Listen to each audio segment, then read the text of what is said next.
Welcome, gnomes of the Midnight Tribe. Those that dwell in the small hours, even though they have to do things during the day, here we are.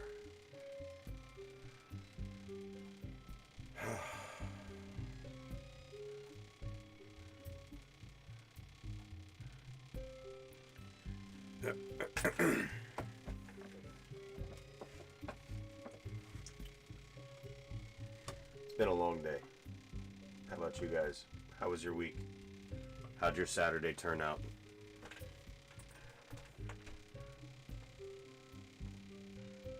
I just got done with a 10-hour shift. Excuse me, 11-hour shift really, because I didn't even get to start count until after close, which irked me to no motherfucking end. But everything got done.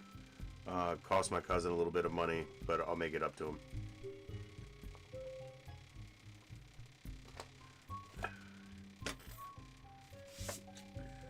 Got a pizza and coffee coming here very soon.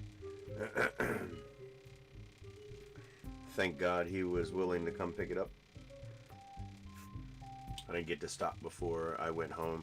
How you doing, viewer? Nice to see you.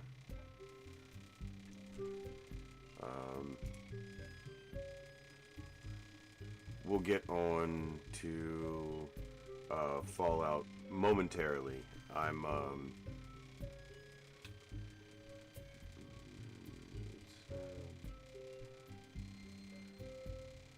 We got some time. Got some massive fucking things in the works. Things that are requiring other things to operate. Merlin, how you doing, brother? Logistics that I'm aware partially of, but not entire.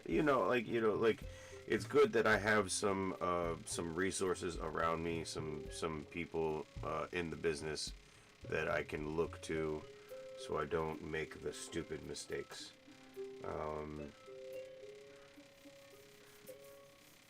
This is a whole ass thing that I'm going to be getting into, but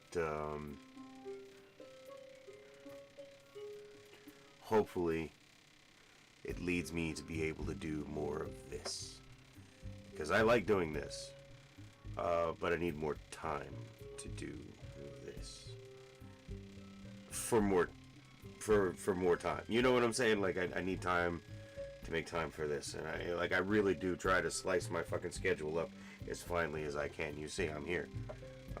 I just got off of work, or got home from work at like 12:30, 12:40, actually 12:45, because I was late getting home. My cousin cussed me out, and it was out of my control. I had to close out the night. So,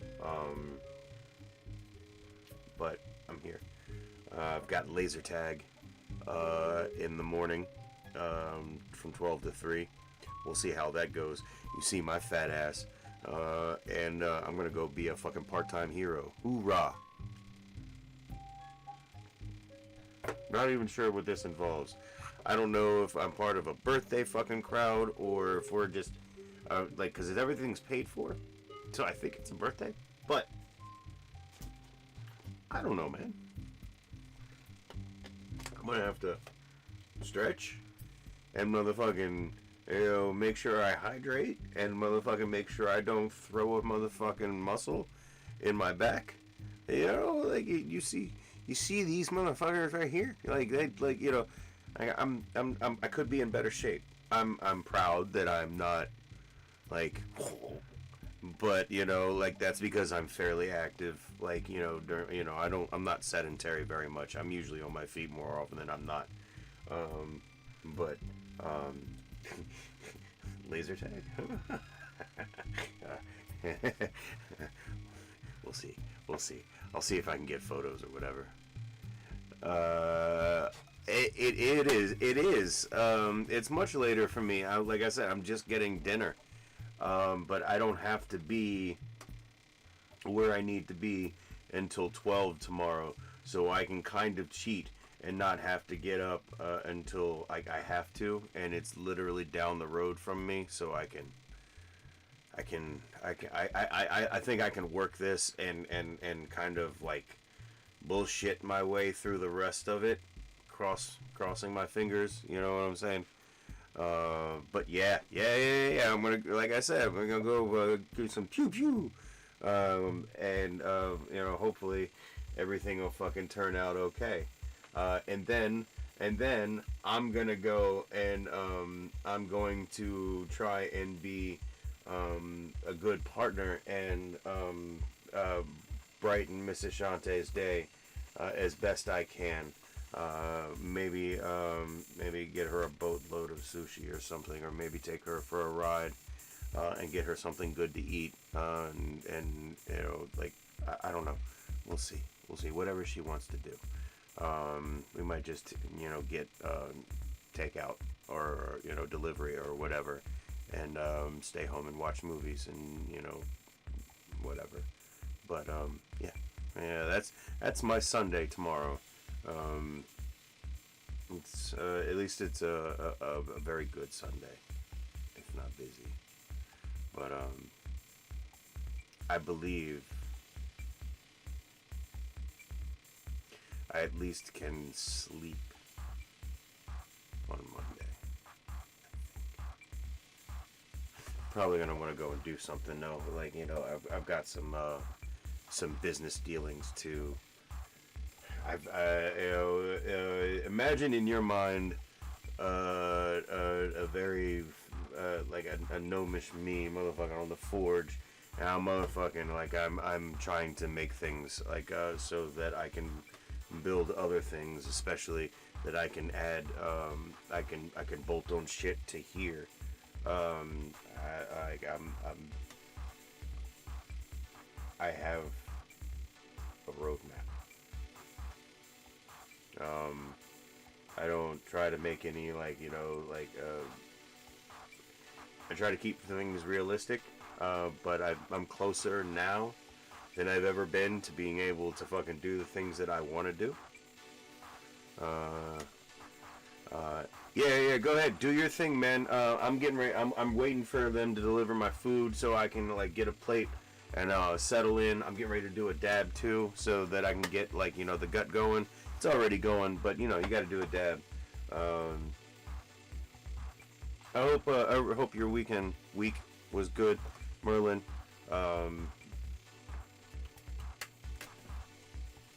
Or at least profitable or productive or peaceful. I hope things were good. We're getting to that age where we want things to run smoothly as possible. We do not like fucking noise.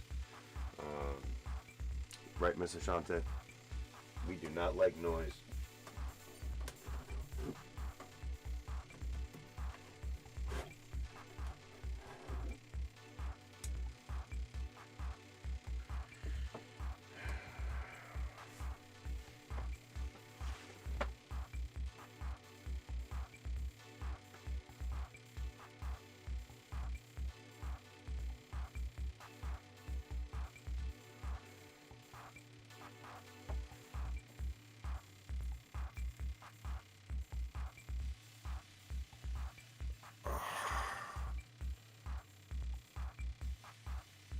Ooh.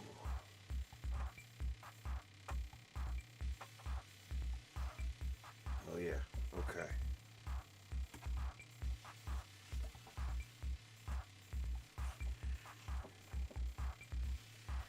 I just handed off a logo concept to a couple of my designers.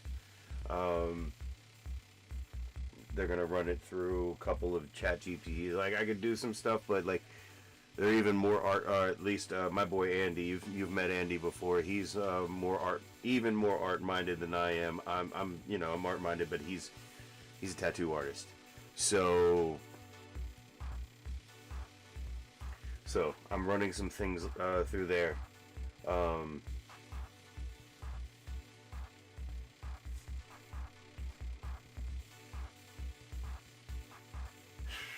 a lot of things. A lot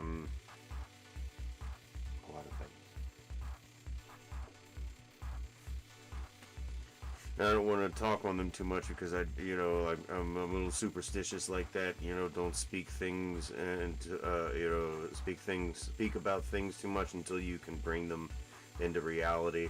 That's why I'm even talking to you guys at all about this, because like I'm just now, like I said, just close enough to where I can do something, and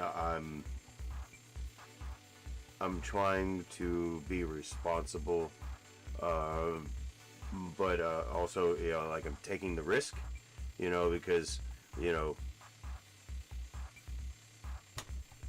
like it's either now or never, um, and it's not a gamble; it's more of an investment.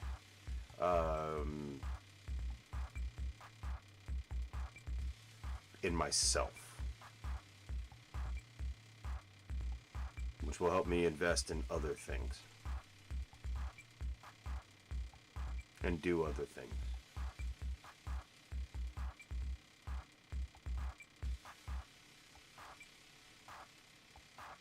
Yeah. So that's where I am right now. I know, for one thing, when I can, as soon as I'm able to, I want to get a better camera. I also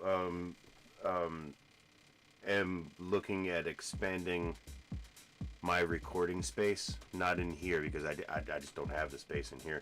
But I'm definitely looking at expanding the recording space, either somewhere in the house or somewhere else.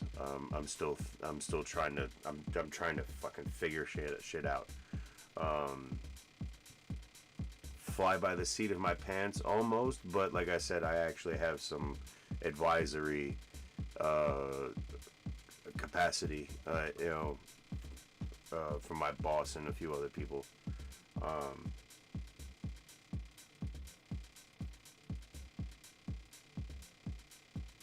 yeah, new camera, some other tricks, um, and I keep saying this, but that's just because I want to keep reminding myself that I needed an editor that can sit down and actually do things with some of the raw footage that I pump out and can pump out. Um, some of it has like-minded, like, aesthetics. Um, you know, like I can like take him to places, or we can sit down and like just watch shit, and I'd be like, oh, yeah, yeah, you see what I'm saying? Blah blah blah blah.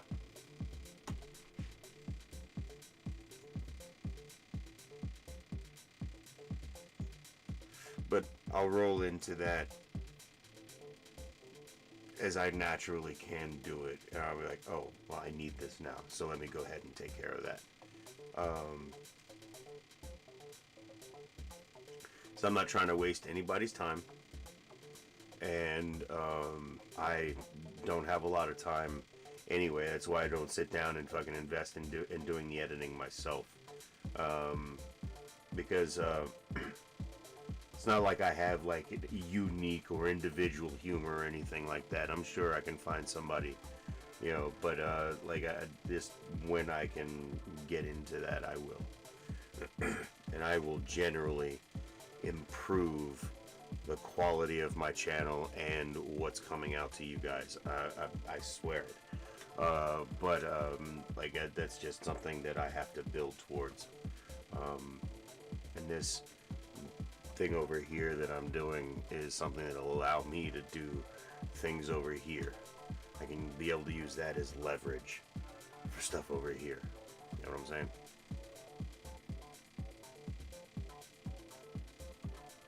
And possibly even sponsor my own fucking channel, and that would be fucking great too.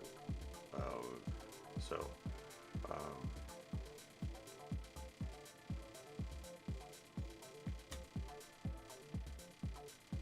I can pump more advertising into the channel, and not just raw advertising, but like more targeted or more quality advertising, more technical advertising.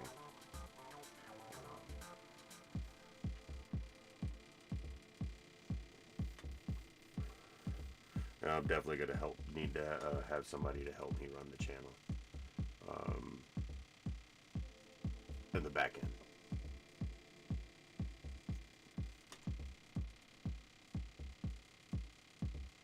I'm sorry, like it did. Sounded a little Canadian there for a second. I apologize, but like sometimes, like especially this late at night, like it's sort of like this is my brain is disgorging things that I'm basically fucking clearing the cache at this point. And again, oh yeah, 2 minutes away. Fuck yeah. Waiting for my food. Letting you into my brain a little bit, I guess. It would be nice if I could see like metrics for like YouTube. Hold on, let me see if I can.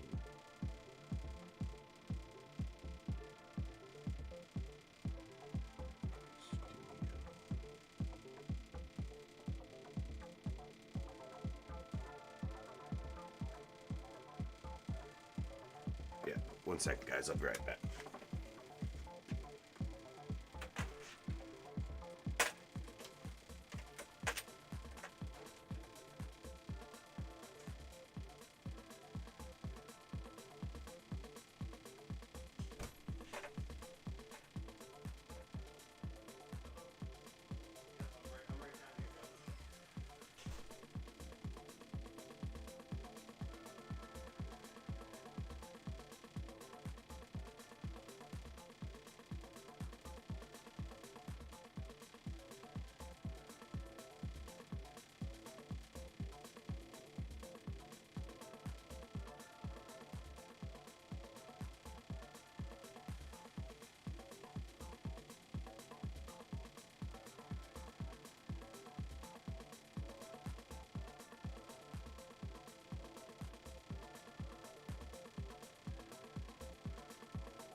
Finally got my coffee.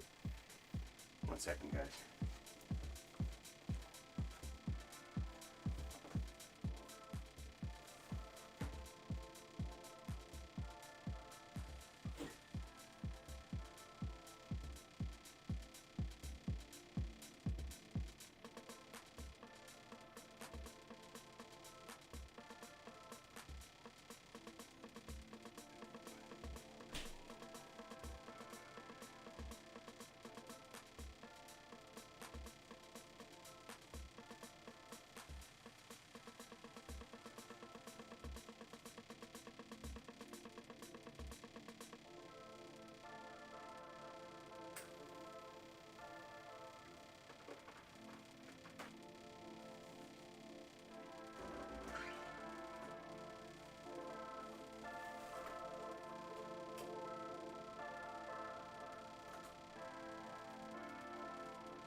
here I was thinking I was gonna like use a plate or something.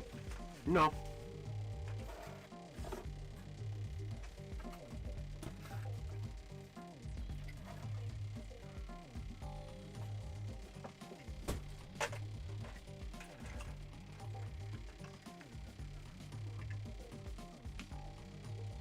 I love you to death, Gnome, but you touch that pizza and I will cut a paw off.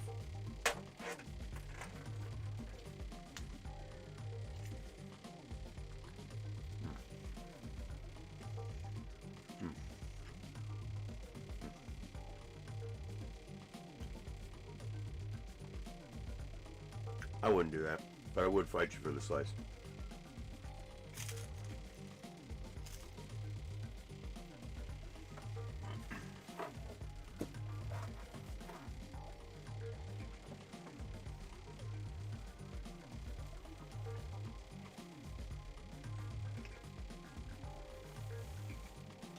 Last thing I had to eat was at like 4 o'clock this afternoon, so I'm due for a meal. Holy hell.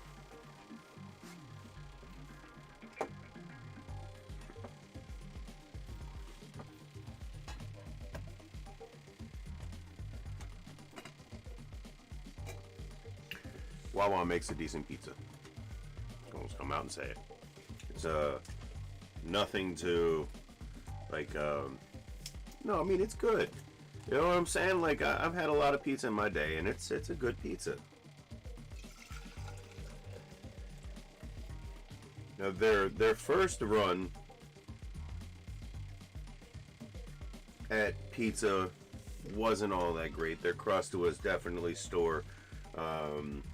You could definitely, I mean, it's all like frozen or whatever, like, but you could tell it was a frozen pizza. You know what I'm saying? Or at least budget pizza quality. Let's call it that. But they have stepped up their game quite a bit.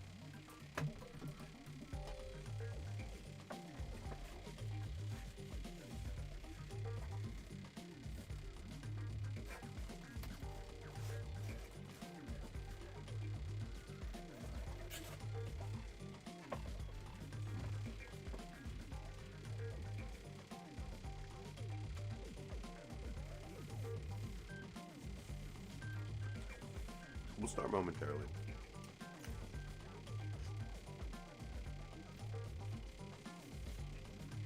Eat, drink, be merry with me. Tonight we dine in Valhalla.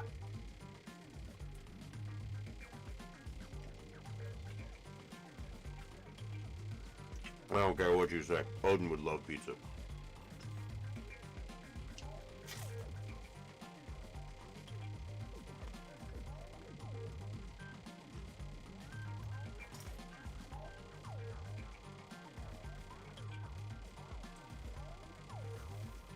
I think any self-respecting warrior would love fried bread with meat and cheese on it.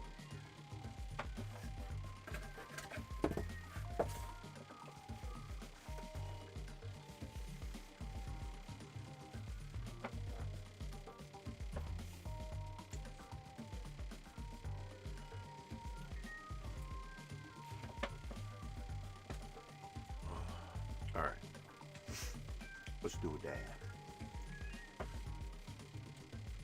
And down there.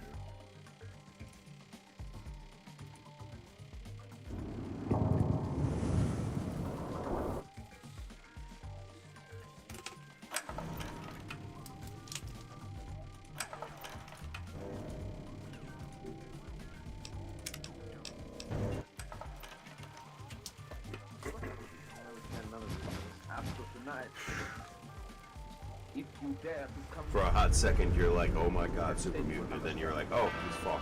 How you doing, buddy? September 29th. Our Lord. Now it is done. And I will soon die of hunger. What I did spend the night you and I fear in this churchyard where Miss Lucy is buried. We enter the tomb, then open the coffin. You shall yet be convinced. Take care of that Helsing. Well, after parting with the artilleryman, I came at last to the Holland Tunnel, entered that silent tube. Anxious to know the fate of the great city on the other side of the Hudson. Oh, that's Cautiously, good. I came out of the tunnel and made my way up Canal Street. Reached 14th Street, and there again was black powder, several bodies, and an evil, ominous smell from the gratings of the cellars of some of the houses. I wandered up through the 30s and 40s, stood alone on Times Square, caught sight of a lean dog running down 7th Avenue, dark brown meat, pack of starving mongrels. Made a wide circle around it, so he feared I might prove a fresh competitor. Walked up Broadway in the direction of that strange powder, that silent shop windows, displaying their mute wares to empty sidewalks. Past the Capitol Theater, silent, dark. Past the shooting gallery where a row of empty guns faced a rested line of wood ducks. Near Columbus Circle. I noticed models of 1939 motor cars in the showrooms facing empty streets. Over the top of the General Motors building, I watched a flock of black birds circling the sky. Hurried on. Suddenly, I caught sight of the hood of a Martian machine, standing somewhere in Central Park, gleaming in the late afternoon sun. Same idea. I rushed recklessly across Columbus Circle and into the park. I climbed a small hill above the pond at 60th Street. From there, I could see standing in a silent row along the mall, 19 of those great metal titans, their cowls empty, their steel arms hanging listlessly by their sides. I looked in vain for the monsters that inhabit those machines. Suddenly, my eyes were attracted to the immense flock of black birds that hovered directly below Smoking me, one's circling the ground. And there French before my eyes, delight tonight.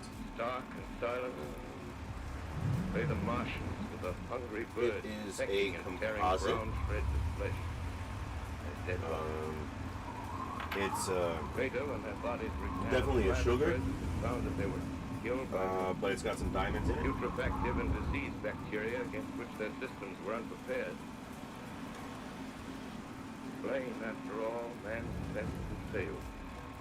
For the humblest thing of God, as wisdom is put upon this earth.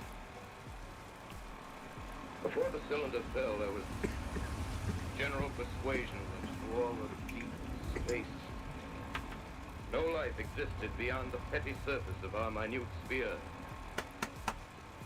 Now we see further. Dim and wonderful is the vision I've conjured up in my mind of life spreading slowly from this little seedbed of the solar system throughout the inanimate vastnesses of sidereal space.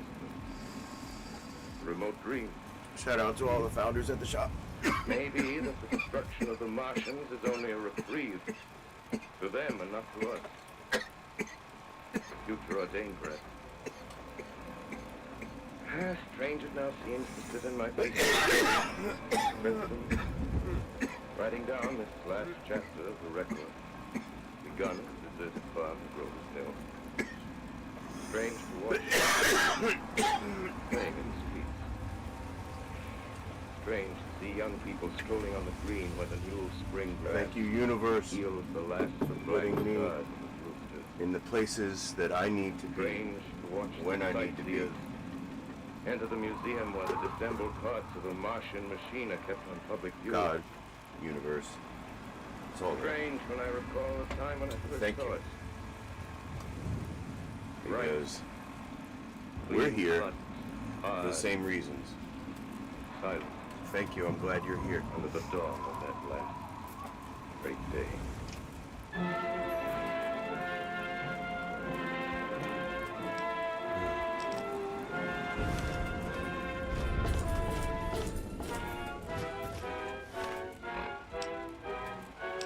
So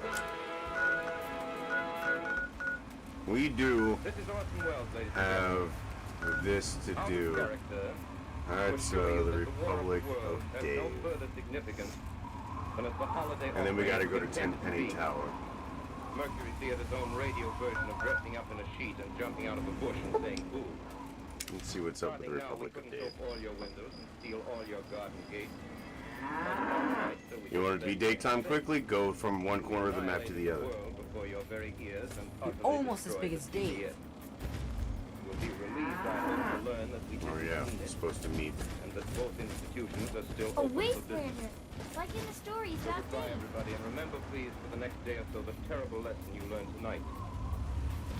That grinning, glowing, globular invader of your living room is an inhabitant of the pumpkin patch, and if your doorbell rings and nobody's there, that was no Martian, it's Halloween.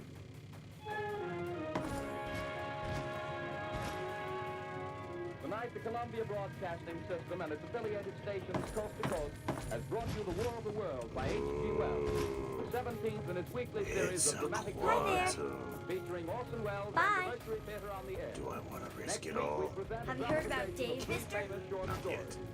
This is the Columbia Broadcasting System. Dave, my man. Dave's am not Dave. here, man. President of the Republic of Dave. You will address me as Mr. President, or I will have you executed. No, you will not. Are you applying for citizenship, asylum, or just vacationing in the Republic of Dave?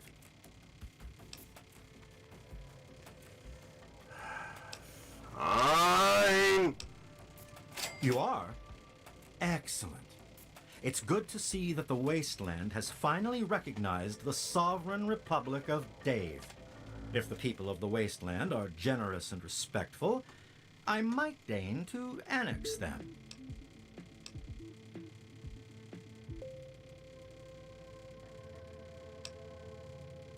There's a name I haven't heard in a long time. Before the people elected me president, I worked with a mercenary named Mr. Crowley. We were part of an expedition to Fort Constantine.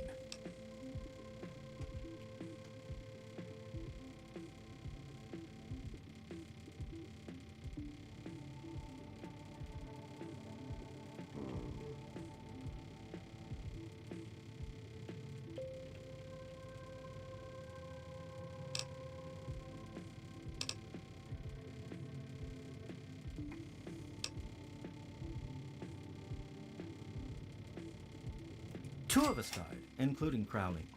The rest achieved the mission goals and were paid. Alive? I always wondered. He was locked in with a bunch of feral ghouls. They won't attack ghouls, you see.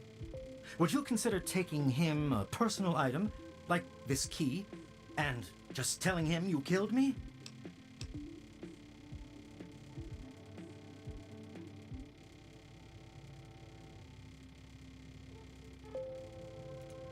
You need all the keys to get through Fort Constantine. With only one key, there's no point in my going back. Of course it would. I knew that. I was just testing you to see if you would realize it. Here, take the key. It is a gift from the Republic of Dave to the Wasteland.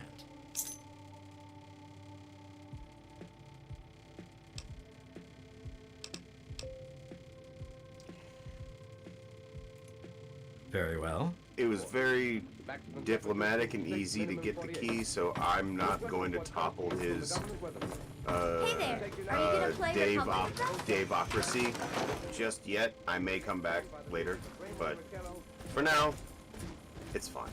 I have the key, and it's good. What are you doing? Sometimes when you come back and do stuff after you have, like, a maxed out, nearly maxed out stat base, like doing things like even, oh, hold on, my speech is at 100, so like, yeah, like I can just about walk through or talk through anything in this game right now. So now we have Mr. President Dave's key. We will. Is there anything in between here and there? There are a few spots in and around, like Tacoma Park and Tacoma Industrial, that we should probably check out. The spectroscope Coma indicates the gas to be Industrial hydrogen and sounds moving toward like the it Earth should with be an enormous velocity. interesting. Professor Pearson of the observatory at Princeton confirms Farrell's observation and describes the phenomenon as, quote, like a jet of blue flame shot from a gun, unquote. Yeah, that was. We now return you to the music of Ramon So, Marcello playing for here's you the in the thing. Meridian Room of the Park Plaza Hotel situated in downtown New Mr. York. Crowley's a bag of shit. It's just fucking like you know what I'm saying, like and like the first time I did the quest line, I didn't even think about going back to Mr. Crowley. I went to Fort Constantine directly to figure out what was going, or you know, to like go, you know, see what was in the fort, and he came charging over the hill in power armor, I think. And he tried to take me out, and I think I one-shotted him, I think. Yeah, as he was coming over the bridge, over the hill.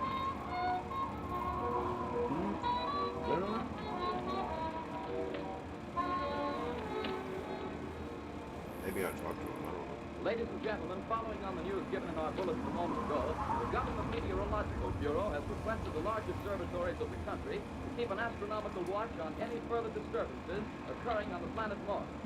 Due to the unusual nature of this occurrence, we have arranged an interview with a noted astronomer, Professor Pearson, who will give us his views on this event. In a few moments, think there's we a will bunch take of you to stuff the Princeton between here and Mr. Observatory in Tenpenny Princeton, New Jersey. We return you until That's then, not the music of Ramon Raquello and his orchestra. DC bound. Oh no. Evergreen Mills, Charnel House, Fort Bannister.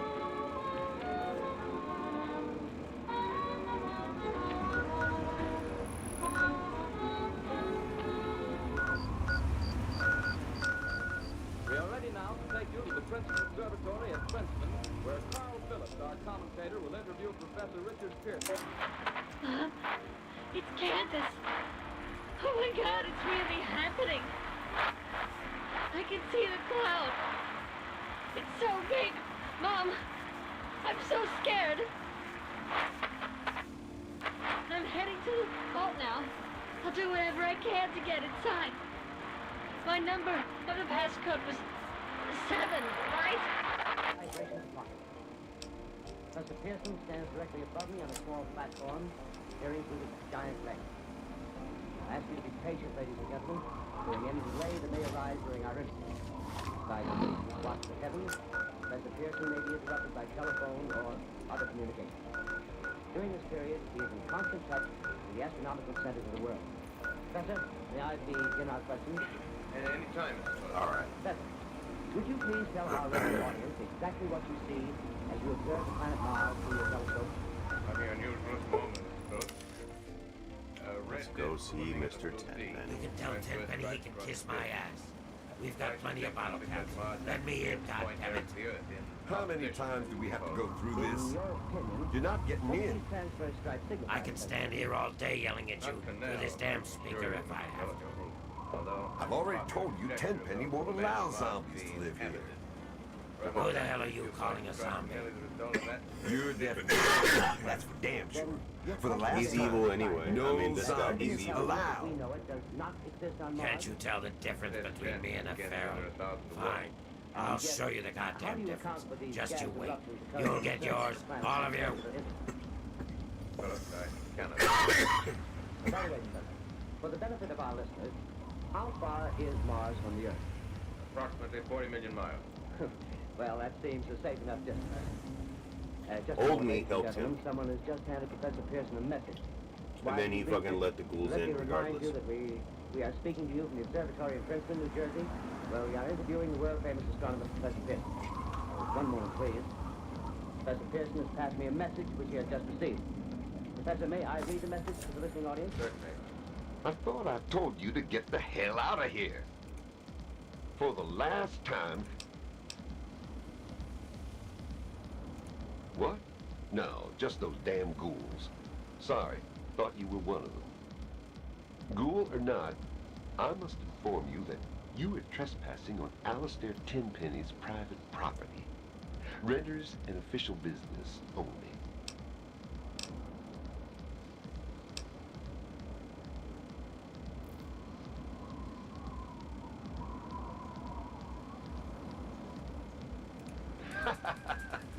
That's rich. Just a minute. Let's not be hasty. If Tenpenny is interested in what you have to say, I suppose you should get your chance. Though he normally conducts all his business through Mr. Berg. If Tenpenny doesn't want to talk to you, then you best leave him alone. If you bother Mr. Tenpenny or any of his residents, I will be very glad to forcibly show you out. Do we understand each other? Good. Let's see. Fox might have to stay out here, but let's see if they let him. Welcome to Tenpenny Tower. Don't do anything stupid. It is reported that at 8:50 p.m. a huge flaming object, believed to be a meteorite, fell on a farm. I could just take this place. Mill, New Jersey, 22 miles from Trenton. The flash in the sky was visible. But I mostly like the there's some real pieces of shit in here too.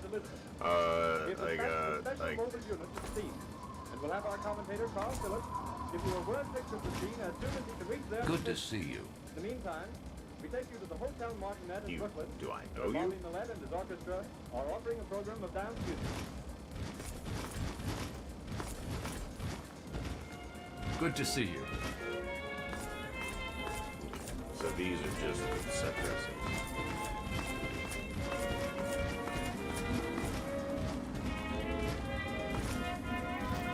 Security.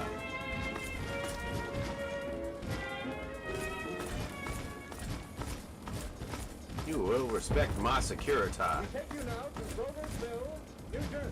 Hello. Hello. Ladies and gentlemen, this is Carl Phillips out at the Wilmot Farms, Groversville, New Jersey. Self-made the 11 miles to section in 10 minutes. Gotcha. Well, I hardly know where to begin. Thanks for your word picture of strange things before my eyes. Let's go talk to Mr. Tenpenny. Well, I just got here. I haven't had a chance to look around yet. I just Once we do complete, directly in front of me. Half buried in a vast yeah, no, that, terrific force. The ground is covered with splinters of tree. It must have struck us yeah, I'm but I can see probably it. The just object itself going to doesn't look murk him very much right on like the a meteor. balcony. Reached up meteor type thing. It looks more like a I want to hear him out. cylinder. I'm gonna see what he has to say, but I'm What would you say for probably such a gonna thing? take him. What would you say Because he's a piece of shit too, and he wants to pay you to take out Megaton. Oh yeah, I know. We're gonna go. Crowley comes fucking running over the fucking hill, coming after you. Like once you start making your way to Fort, it's Fort Constantine, right? Yeah, I think so. He may have some interesting facts. Mr. Wilmot, would you please tell the radio audience as much as you remember of this rather unusual It's really funny that they let Fox run around like this. Ladies and gentlemen, this is Mr. Wilmot. Hi. Yes. Hi. Hey Hi. What? Meaning what?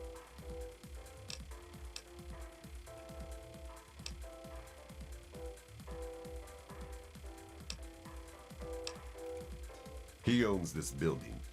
We get our caps from him. And don't you forget it. Tenpenny is always on time with the money. And we get fairly comfortable digs with side benefits.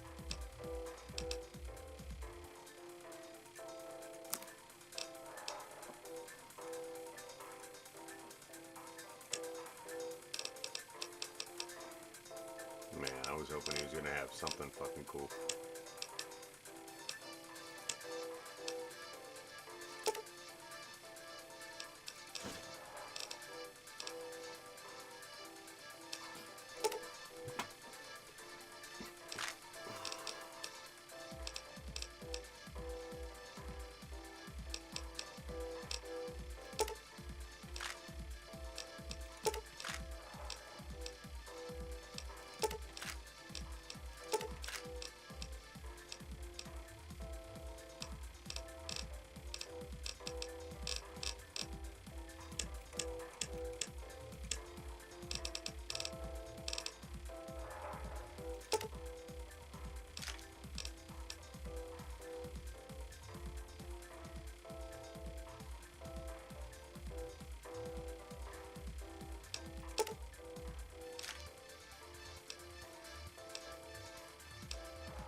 what?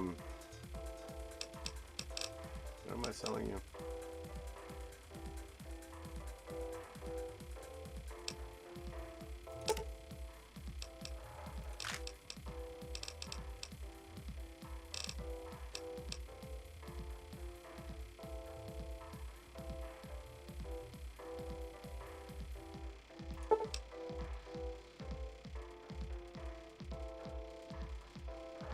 Yeah, let me start that over again.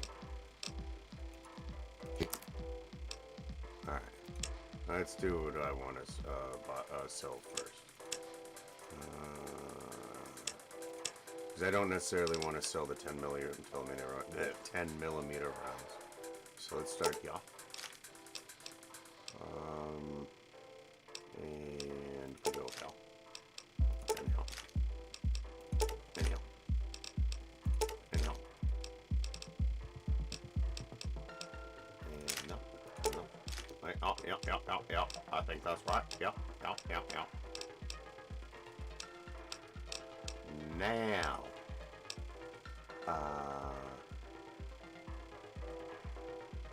We go over here. And we pick up all the stuff that we lack. Like this. And then we pick up these. And then I have enough to 10 millimeter for now to be getting along with. That's just an emergency because I had the silenced pistol. But we want that because we always want 5.56. That's for the shiny new unique that we just got. You know what I'm saying? Yeah, definitely keeping the keys for that quest. We're gonna get the T-51B winterized power armor, which will go nicely in our collection.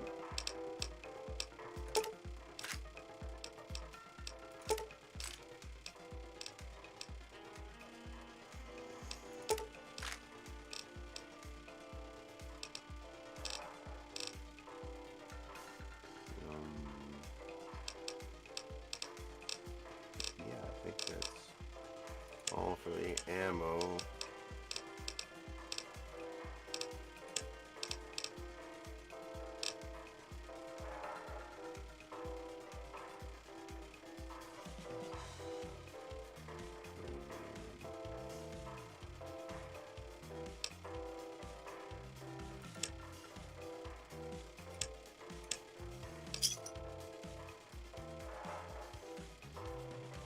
Well, thank you.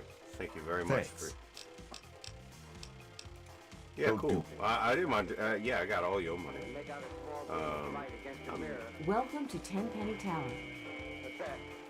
The jet of flames spraying from that mirror at least flags the advancing men. He strikes them head on. Well, what have we here? Allow me to introduce myself. I'm Susan Lancaster. Perhaps we can become better acquainted in the near future.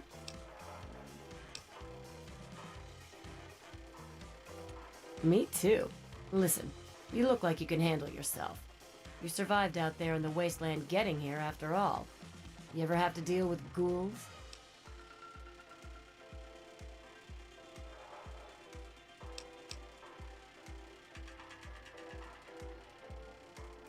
Fine. Never mind. I thought...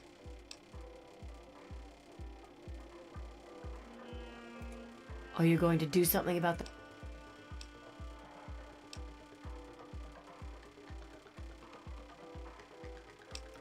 You're a... Yeah. Gentlemen, I've just been handed a message that came in from Grover's Mill by telephone. Just one moment, please. At least I mean, most of these people fucking live very sheltered lives. And Roy is not the most The next voice you hear will be that of Brigadier General Montgomery Smith, commander of the state militia at Trenton. shining example of ghouls. It would be cool if you could improve ghoul relationships with these people. Like show them that what's her name at the museum?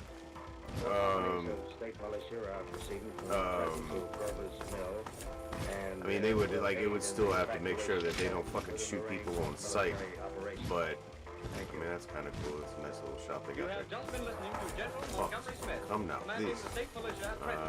In the meantime, further details of the catastrophe at Grover's Mill are coming in. The strange creatures, after unleashing their deadly assault, Only person I'm really interested in talking to, is,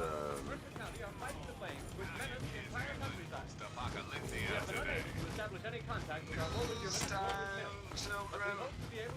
Today's weather excessively yeah, I violent think, with a chance this of is, dismemberment. what's his face? Tune in later for our 5-day forecast. Daring Dashwood. Ladies and gentlemen, I have Until just been next informed time, this that we is have finally 3 established Dog. communication with an eyewitness So And where you're is listening Mr. to Dashwood? Galaxy News Radio. located at a farmhouse Hey. near Grover's You're a non-named resident. You're a Hey there. non-named resident. scientist, he will give you his explanation of the Where's calamity. Mr. The Dashwood? next voice you hear will be that of Professor Pearson, brought to you by direct wire. Professor Pearson. Of the creatures in the rocket 421, cylinder yeah. at Grover's Mill, They I might. can give you no I'll just all authoritative be down on the main information either floor. to their nature, their origin, or Kind their of want to, like, purposes here on Earth. Of their destructive instrument, I might venture some conjectural explanation. One of them Yes, sir, I shall refer to the mysterious weapon as a heat ray. Also evidence that these creatures have scientific knowledge Charmed, far in I'm advance sure. of our own. It's my guess that in some way they are able to generate No an one's in intense the heat in the chamber rooms. practically absolute non-conductivity. Damn. This intense heat might they have to project in a wait parallel beam against any object little they choose bit by of means of a time. polished parabolic mirror with Let's no go stand composition. next to, what's his name? Much as the mirror of a lighthouse Who's this? projects a beam of light. Nobody in here? Eva? That is my conjecture of the Lots origin of bottles the in heat here. ray. Good God. Thank you, Maybe Professor Pearson. it's the saloon. Maybe it's... Oh, come on. There's a brief statement informing us that the charred body of Still Charles Phillips delicious. has been Careful. identified in the Trenton hospital. Hello. Now here's another bulletin from Washington, D.C. Oh, God damn it. The Office of the Director of the National Red Cross reports... I didn't mean to do that. We can load that again. And just, Extinguish the fire. The combined fire we didn't do departments of anything Mercer County are important. fighting the flames which So, menace the we're entire gonna wait countryside. We have been unable to establish any contact with our mobile unit at Grover's 3 Mill, hours. but we hope to be able to return you there at the earliest possible moment. In the meantime, we take you to... Just one moment, 4 please. hours. Ladies and gentlemen, I have just been informed that we have finally established communication Hello? with an eyewitness of the tragedy. Mr. Hawthorne. I'm Michael Hawthorne. Who are you? And more importantly, should I care?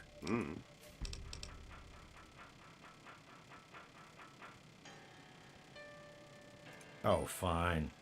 We'll have to share a drink sometime. I'm always in the Federalist Lounge. There's certainly plenty to drink about. Take those ghouls, for example. Don't suppose you know anything about dealing with their kind, do you?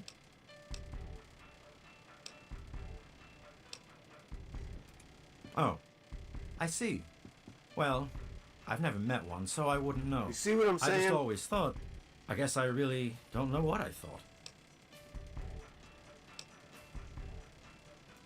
Well, it's a great place to live, if you don't mind ghouls breathing down your neck.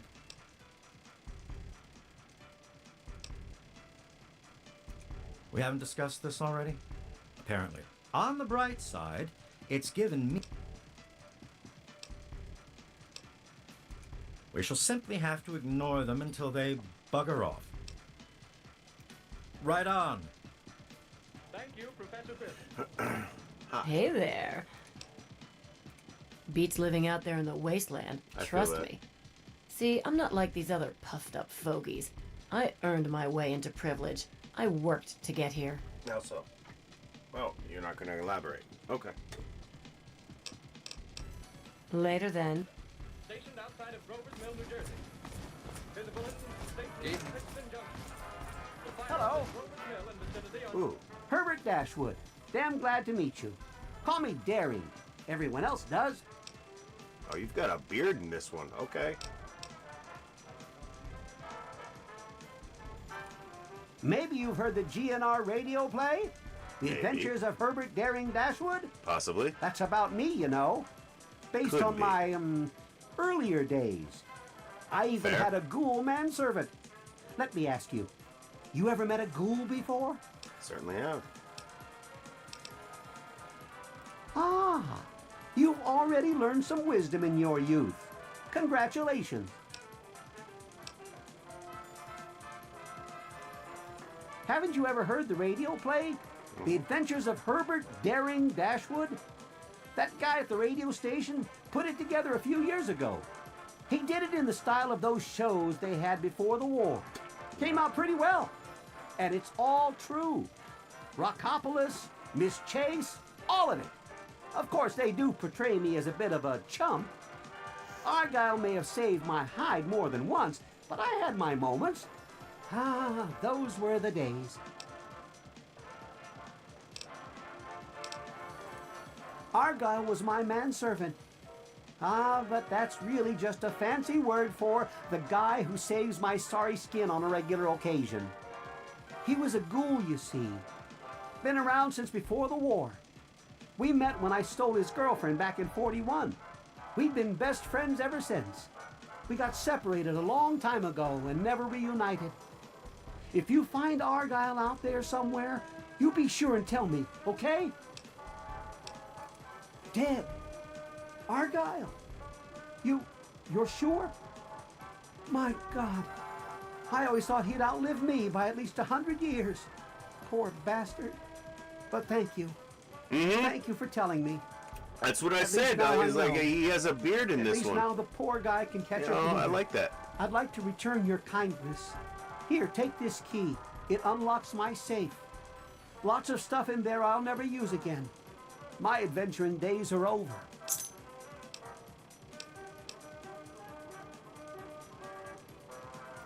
Well, until recently, the only danger you ever faced in this fine establishment was bumping into all the bloated egos floating around. But now there's a group of ghouls nearby. I've tried explaining that they don't all want to eat you, though some do, of course. Problem is, it's hard to tell which is which.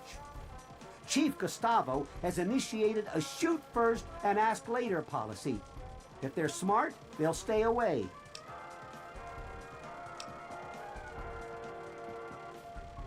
Some ghouls moved into the nearby metro tunnel. There's a bunch of the so-called feral ghouls in there, but a handful seem the sociable type.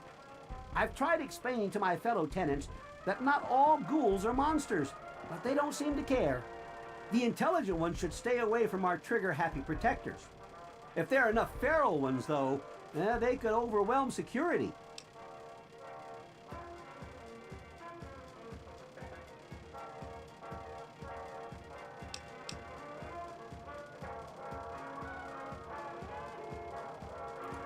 Your lucky old men learned patience, but keep pushing. Get into any adventures recently? Go get 'em! Alright, so let's see if there's anybody else. Hey No. there. No. Charmed, I I'm already sure. talked to you. Alright, so let's go Ah, and... hello. Welcome to Tenpenny Tower. I'm not here for your entertainment. I know.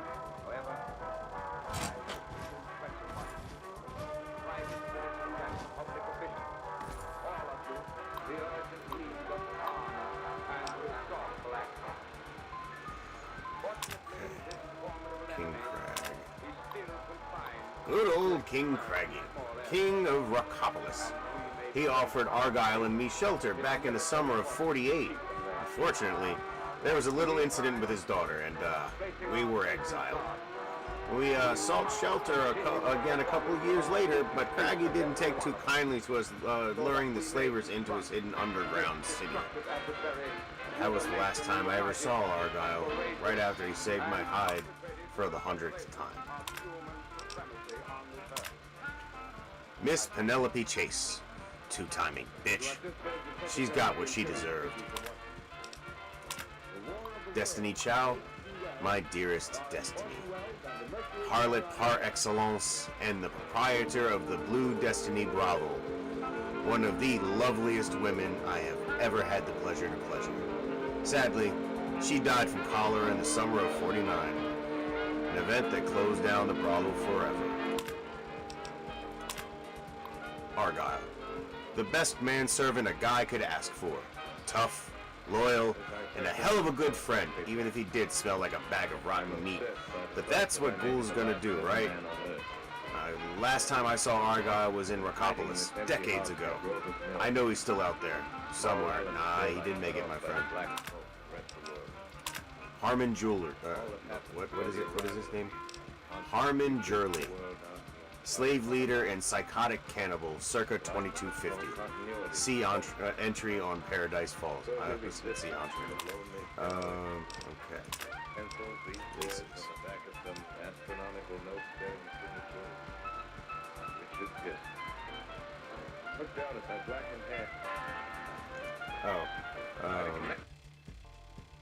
You have to excuse me. Sometimes I do like The professor who lived at Princeton and who on the night of October 20th glimpsed through his telescope an orange flash of light on a distant planet. My brain can fucking separate those and like and hit and enjoy them all at the same time. Observatory? All right. My word. Where are they? Did they ever exist? Oh, thank you. I do mess up sometimes. Like I do enjoy it sometimes. I just get like I have to concentrate and make sure I slow down and pronounce words slowly. So here we go. This is on, we've already done Paradise Falls. I ran that place through like some Swiss cheese. Hold on.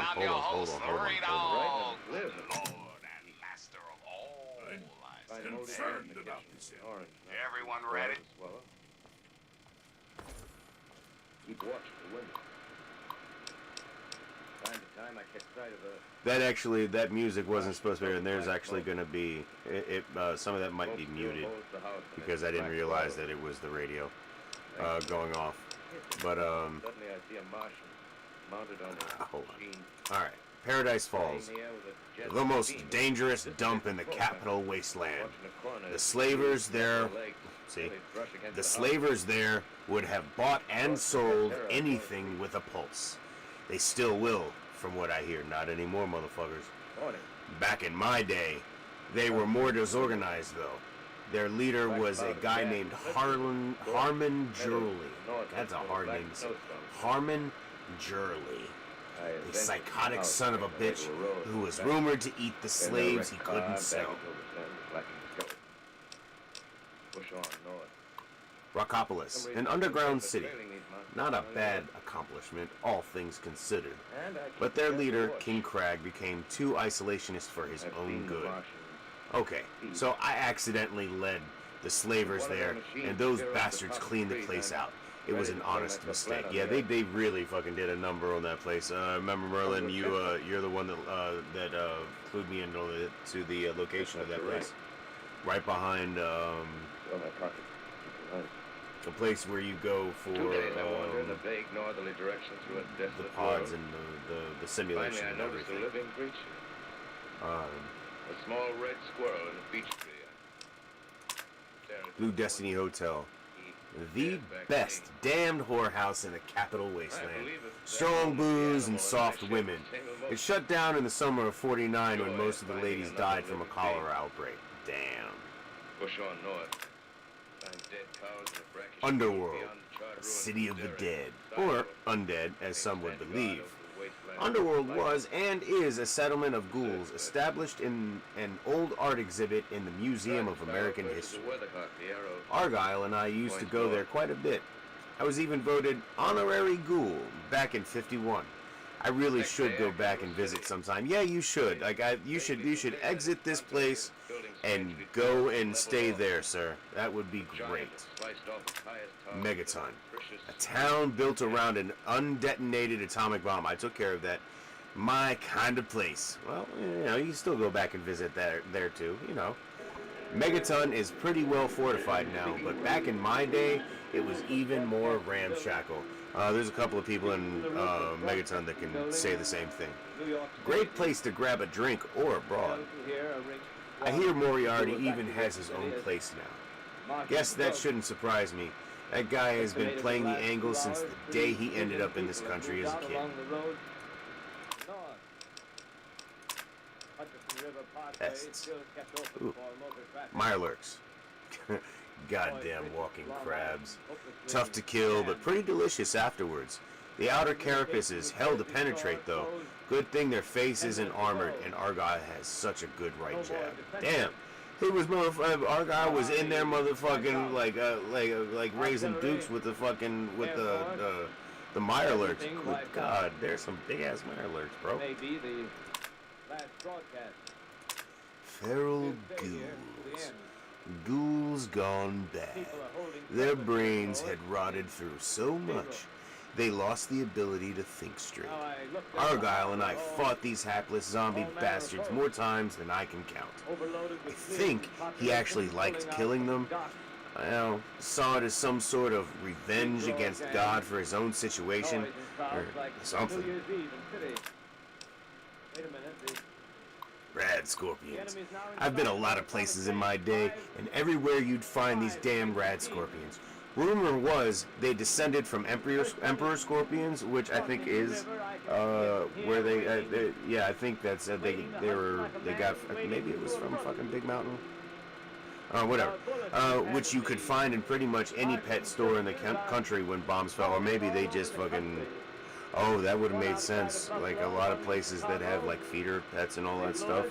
Oh yeah.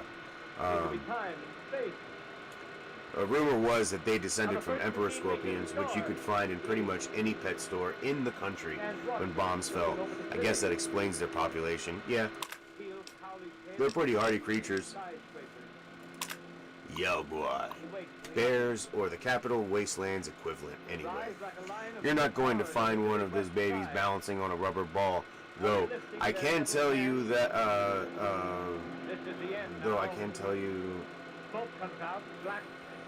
What?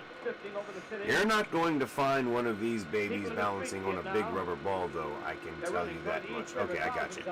They're as vicious as they come, razor-sharp claws, razor-sharp teeth, nasty temperament, and very little fur to speak of.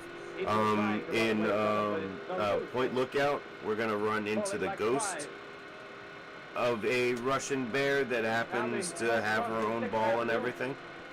So that'll be interesting. Ooh, Robo-Brains. I have to admit, I'd always been fascinated by these things. Such ingenious creation. A robot powered by a brain. And a sexy dame's voice. Of course, I always had to wonder, were they human brains? Were they actually the brains of sexy dames? Or is it all monkey brains and recordings? Anyway, I got hit by one of their mind blasts once. Hell of a headache for 3 days. Alright. So that is Herbert Daring Dashwood's musings on the wasteland. Hope you enjoyed that. Nice to see you. Doing well? We must walk softly. Calling State Kill, New York. Walk softly, carry big sticks. I know, sir. Isn't there anyone on the air? Isn't there anyone on the air? Isn't there anyone? Can I not take it while he's asleep? Let's, You are listening to a CBS presentation of Orson Welles and the Mercury Theater on the Air in an original... Get into any adventures we... Go get me! This is the Columbia Broadcasting System. The War of the Worlds by H.G. Wells, starring Orson Welles and the Mercury Theater on the Air. I really hope that I don't fucking, like, get in trouble for this. Why?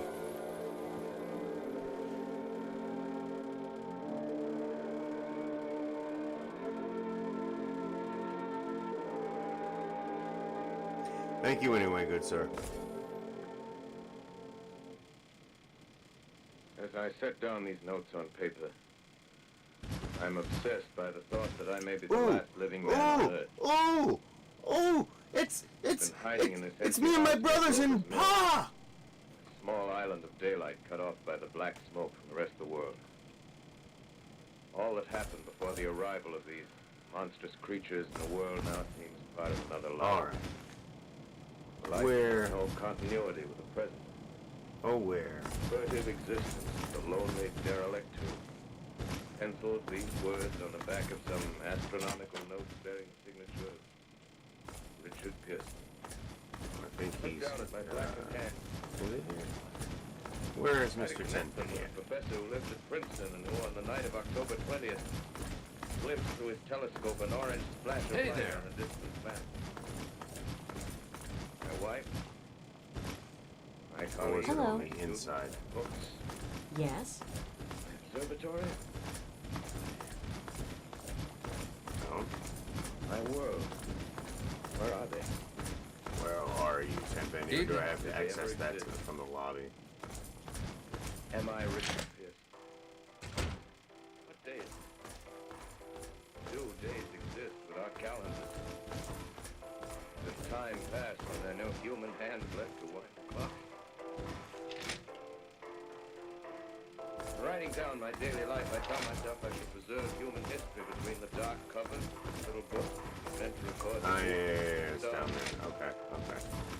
Right now, live, eat. Find moldy bread in the kitchen, an orange not too spoiled to swallow. Keep watch at the window. Time to time I catch sight of a Martian above. Mr. Tenpenny isn't taking callers. Hold on there a minute. Oh, all right, I'll let you in, but if Tenpenny hollers because he isn't expecting you, no worries. You're dead. Dissipates the smoke. I watch in a corner as his huge metal legs nearly brush against the house. Exhausted by terror, I fall asleep. Hey! This is okay. Black cloud of gas is lifted and scorched meadows to the north look as though a black snowstorm has been. I adventure to the house and make my way to a road and traffic. In their wrecked car, baggage overturned with black skeletons. Push on north. For some reason I feel safer trailing these monsters than running away. Welcome, comrade. And I keep a We careful watch. excel at destroying the old world, I've and seen we the excel at building a new one. Chairman Cheng. Should one of their machines 200 years ago, trees, Chairman Cheng ready led to his bring us armies a to flat on defeat the the edge. decadent rulers chestnut. of this land. Now, his humble descendant, Comrade Cheng, shall lead its right. noble people to rebuild a brighter land in its place. By uniting to work together, we 2 can days I eradicate wandered in the a vague twin northerly dangers of direction through a lawlessness desolate world. and disease. Finally, With I noticed a unified living creature. soldiers, we can cleanse the land of A beasts small and red highwaymen. squirrel in a beech tree. With organized farmers, we can Carrots overcome and water. starvation and poverty. Stared back at me. When competing villages are destroyed, all must unite under the glorious leadership of Chairman Joy in finding another living Comrade Chang and the Tenpenny Commune. Yeah, fuck that. Dead cows in a brackish field beyond the charred ruins The of invaded Derry. have been wiped Silo. out. What? Okay. Standing guard over the waste Yeah, definitely a communist sympathizer. deserted by the sea. Astride the silo perches a weathercock, the arrow. Points north. Anything else to read? Evening! North. I am Comrade Cheng, beloved leader of the people, shining servant of the community. How can I help you?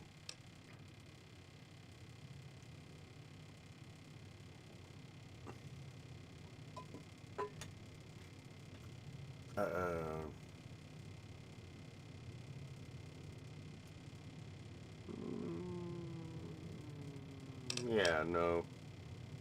I mean, sometimes sometimes a leader is necessary but like a good unified purpose among the neighborhood or the like the village. I don't know. Like sometimes leaders are good because they're types of people that their mind moves quick enough to be able to bring together disparate parts. Like, you know, they can organize. So what it really kind of comes down to. Sometimes you need a leader, a decent, good leader that's going to be able to organize the chaos. Really, delegate. People hate sometimes having to delegate or being like having tasks delegated to them, but sometimes that shit's got to happen. Somebody has to have the reins and be able to do things. Then more likely the experience. You can do it young, but wisdom goes a long way, and being able to be subtle about things instead of what I mean is, like, instead of like being one way or the other, like being able to negotiate a better path through the middle. Yes. The subtle touch. I'm going to go with what? Not very bright. For Sure. example, I've appointed a committee to discuss this problem with the ghouls trying to get in here. You know anything about ghouls?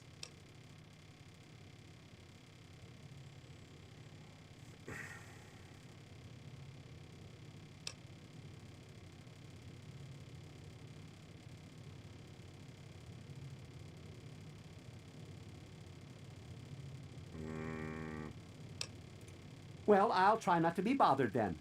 And perhaps you should speak to I'm sure it will end in bloodshed.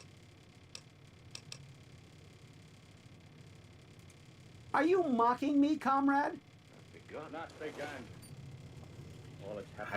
Like my choices are very colored by what I know about everybody in here, and what I know about Roy and his feelings about whatever goes about down here. It's very weird. And I don't know that it matters entirely. Okay, that's the empty suite. Okay. What is there left? Can I help you? Considering that I'm going to We should be mindful.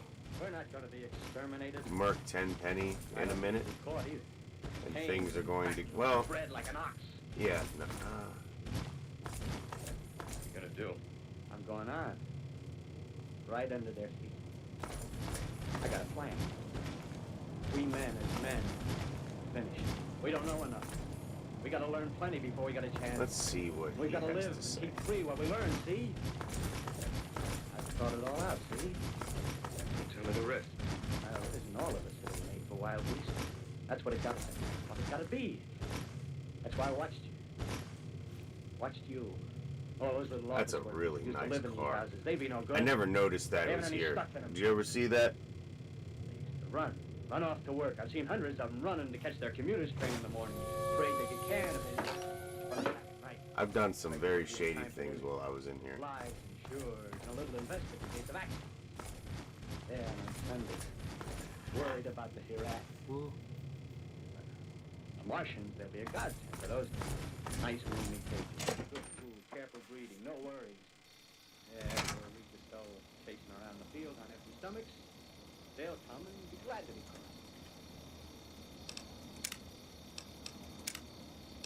You've thought it all out, haven't you? Sure, you bet I have. That isn't all.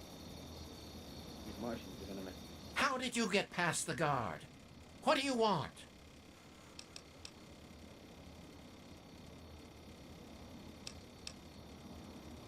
Oh, it's impolite for a gentleman to talk about himself, but I'd hope this magnificent tower would speak volumes. Some might say Tenpenny Tower is my crowning achievement, but no, my dear boy, it is just the beginning.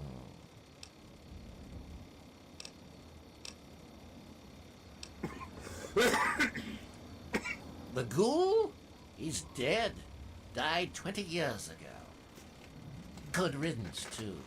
I hate those shufflers.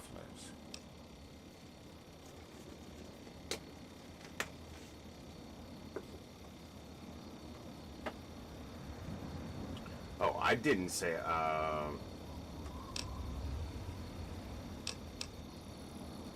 Who cares? I hired some mercenaries to get me some equipment from Fort Constantine. He was one of them.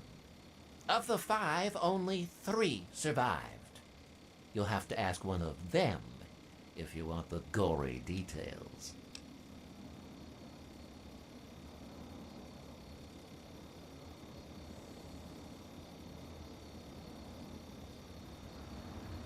see? It's always going to end this way.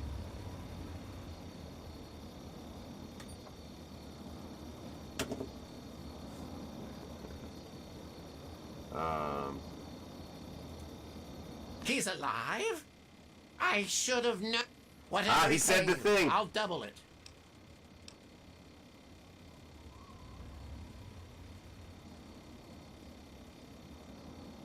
I think it would be better for everyone if you just, if I, like 300 fucking, like, that's not even, like, what? You were going to pay,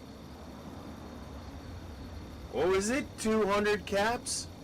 Something like that, maybe 500 if you, like, brought back proof or you did it or whatever, like, you know, to blow up Megaton and everybody in it?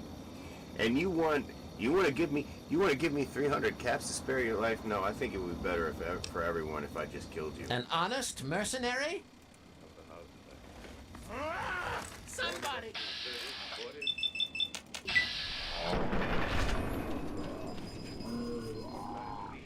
Running down dark brown meat, packed starving monsters.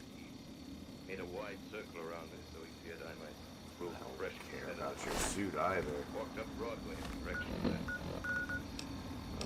Raining powder, that silent shop windows, displaying their new wares to empty lights. Past the Capitol Theater. This motherfucker would snipe at people from his fucking tower. Fuck that motherfucker. A rested line of wood chucks near Columbus Circle. I noticed models of 1939 motor cars in the showrooms facing empty streets. Over the top of the General Motors building, I watched the flock of black birds circling the sky. Hurried on. Suddenly, I we can absolutely just fucking exit this place, can't we? Gleaming in the late afternoon sun. Same idea. I rushed recklessly across Columbus Circle and into the park. I climbed a should small hill above the pond at 60th Street. From there, I could see standing in a silent row on just the wall, go here. 19 of those great metal titans, their cowls empty, their steel arms hanging listlessly by their sides. I looked in vain for the monsters that inhabit those machines. Suddenly, my eyes were attracted to the men. Game's over! Of the direction below me, they circled to the ground.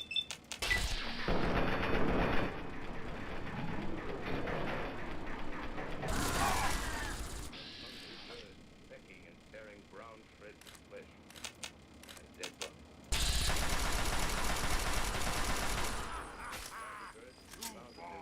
Killed by the putrefactive and disease bacteria that persisted. No more game! Time to die! After all, man's defenses have failed. No more game! Time to die!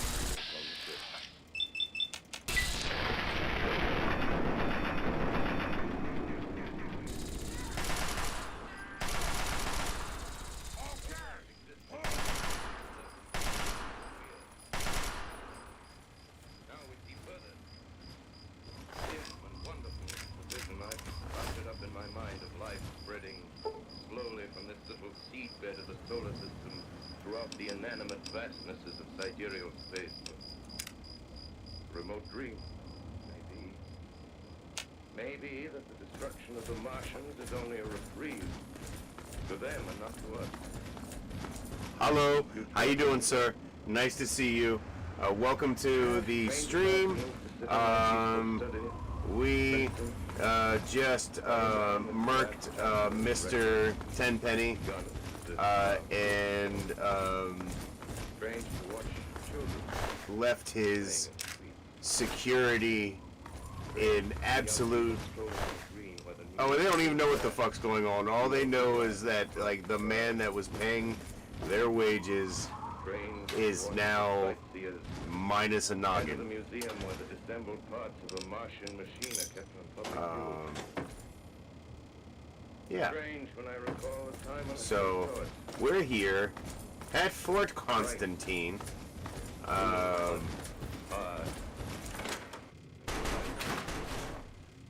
the dawn of that last great day.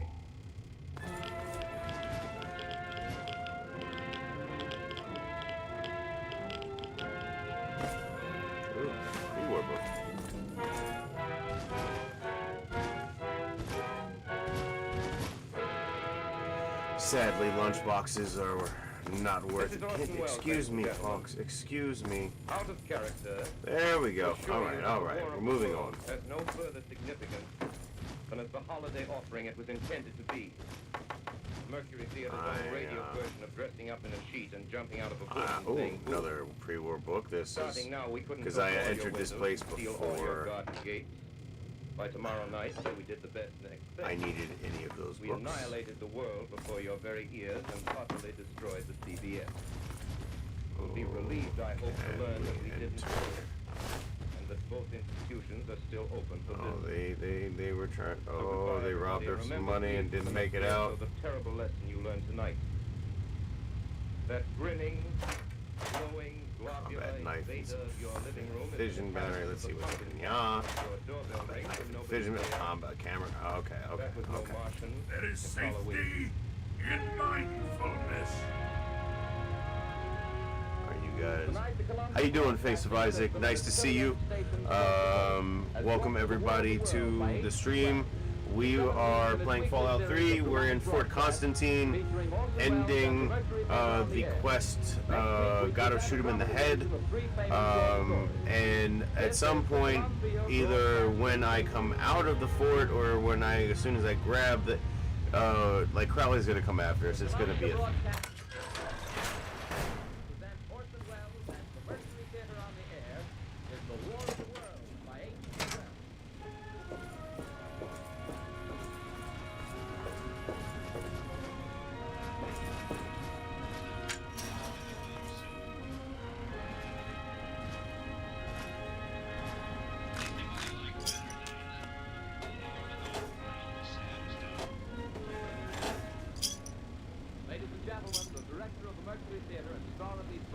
Don't need that assault rifle. We know now that in the early years of the 20th century, this world was being watched closely by intelligences.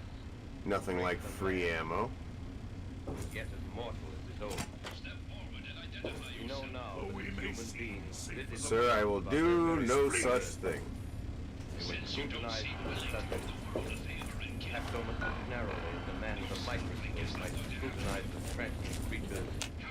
Form and multiply with infinite. Seriously?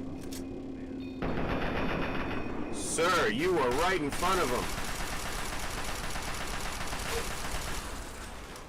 Put up a fight! Man has inherited out of the dark mystery of time and space. Yet across an immense ethereal gulf, minds that are to our minds as ours as the beasts of the jungle.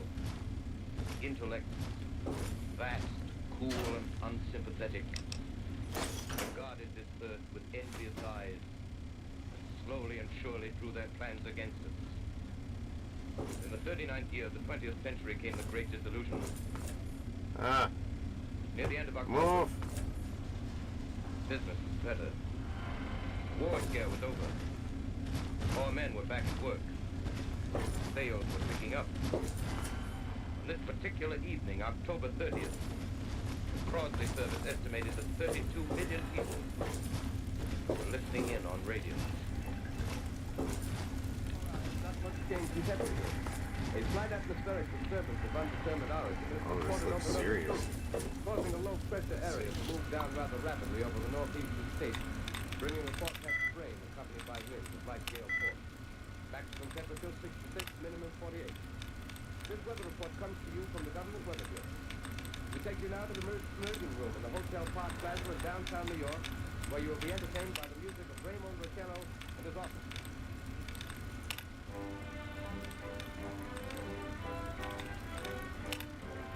I mean, normally I should just fucking like do the mini game first, right?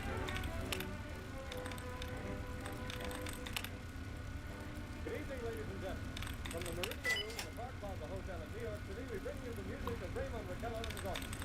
To touch of the Spanish, Raymond Riccello leads off with La Campanita. Excellent. What's good?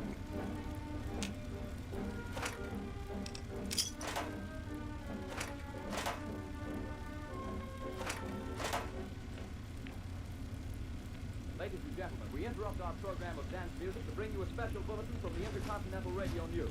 At 20 minutes before 8 Seriously? That's Professor Farrell at the Mount Jennings Observatory, Chicago, Illinois, reports observing several explosions of incandescent Okay. gas. I mean, a couple. Right. First aid kits and everything. Right. Right. You would put that behind the fucking locked door. Yeah. Observatory at Princeton confirms Farrell's observations and describes the phenomenon as, quote, like a jet of full flame shot from a gun, unquote. We now return you to the music of Raymond Riccello.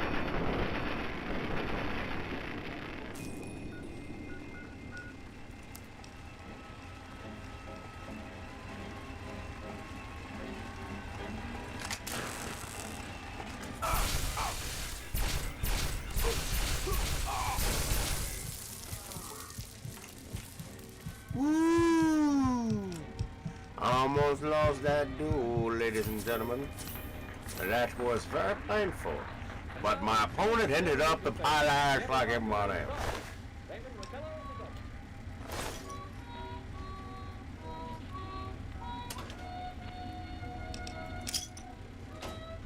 Unfortunately, this is in New Vegas, so cups don't matter.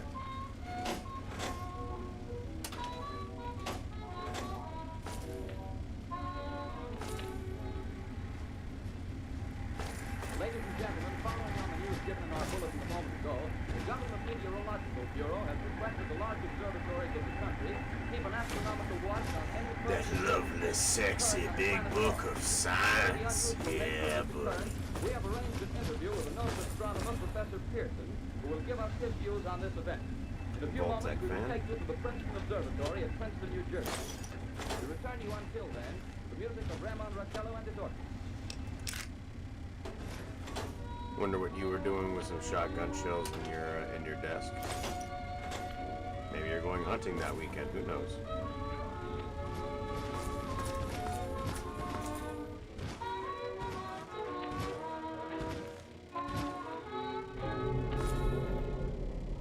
Hostile. Identified. Where Carl Phillips, our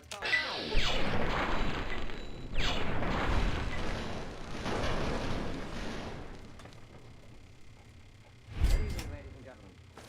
Carl Ura, Phillips ura. speaking to you from the Observatory at Princeton. I'm standing in a large semicircular room, pitch black except for an oblong slit. Through this opening, I can see a sprinkling of stars that cast a kind of frosty glow over the intricate mechanism of the huge telescope. The ticking sound you hear is the vibration of the clockwork. Professor Pearson stands directly above me on a small platform, peering through the giant lens. I'll ask you to be patient, ladies and gentlemen, during any delay that may arise during our interview. Besides the ceaseless watch of the heavens, Professor Pearson may be interrupted by telephone or other communication. During this period, he is in constant touch with the astronomical centers of the world. Professor, may I begin our questions? At any time, I suppose. Professor, would you please tell our radio audience exactly what you see as you observe the planet Mars through your telescope? Nothing unusual at the moment, Mr. Phillips. I'm here, at A your red back. disc swimming in the blue sea. Red stripes across the disc. Quite distinct now, because Mars happens to be at the point nearest the Earth, in opposition, as we call it. In your opinion, what do these transverse stripes signify, President? Not connect, I can assure you, Mr. Phillips. Although, that's the popular conjecture of those who imagine Mars to be inhabited. Boo. From a scientific viewpoint, the stripes are merely the result of Noise. conditions peculiar to the planet. Always motherfucking use some microfusion cells. That living Ooh, intelligence stealth as boy. we know it does not exist on Mars? I'd say the chances against it are 1,000 to 1. And yet, how do you account for these gas eruptions occurring on the surface of the Didn't planet at use regular intervals? the fisties. Phillips, I cannot account for it. By the way, sir, for the Say benefit that of our 'cause they listeners, sell for good money. how far is Mars from the Earth? Approximately 40 million miles. Damn, well, dude. that seems a safe enough distance. Just a moment, ladies and gentlemen. Someone has just handed Professor Pearson a message. While he reads it, let me remind you that we are speaking to you from the observatory in Princeton, New Jersey, where we are interviewing the world-famous astronomer, Professor Pearson. One moment, please. Professor Pearson has passed me a message which he has just received. Professor, I read the message to the listening audience. Certainly. Ladies and gentlemen, I shall read you a wire addressed to So, Pearson from Dr. Gray. we are making our way into the depths of Fort Constantine to get at what it is that Mr. Crowley was so, well, no, I'm sorry, and Mr. Tenpenny was so, oh shit, keen to get at. Hardly, Mr. Phillips. Probably a meteorite of unusual size and it's arrived with this particular time. And we're gonna find out. I have previously, explored. Oh, nice, Fox. We are returning you now to our New York City. Took him out fairly quickly. Fox is a very efficient companion. Warhead storage key.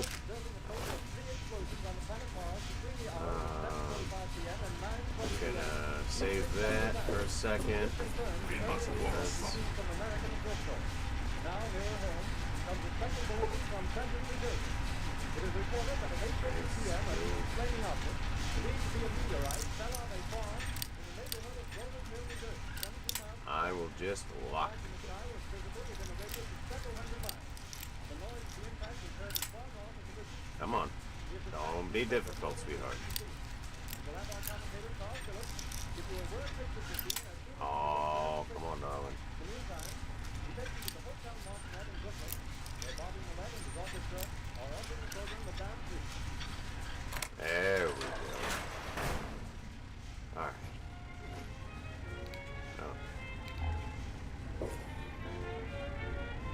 It always bothered me that, like, your flashlight is on this side, but that's kind of weird. I don't know. I definitely want to get... Ooh. Fuck. We take you now Don't need to that. Golden Mill, New Jersey.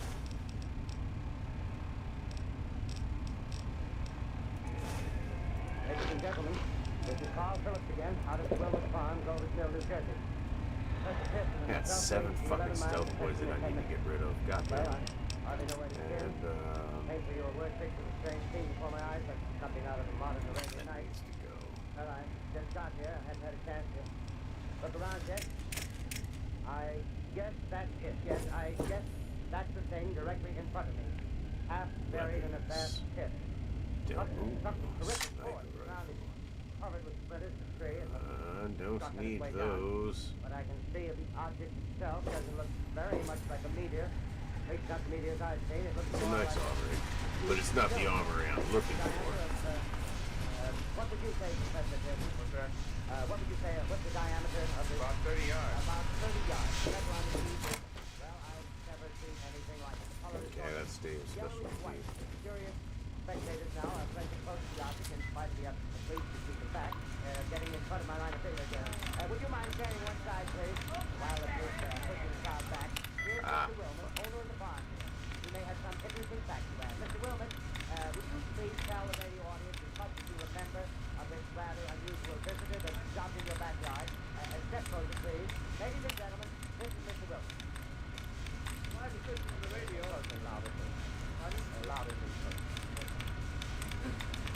listened to the radio and kind of drowsy.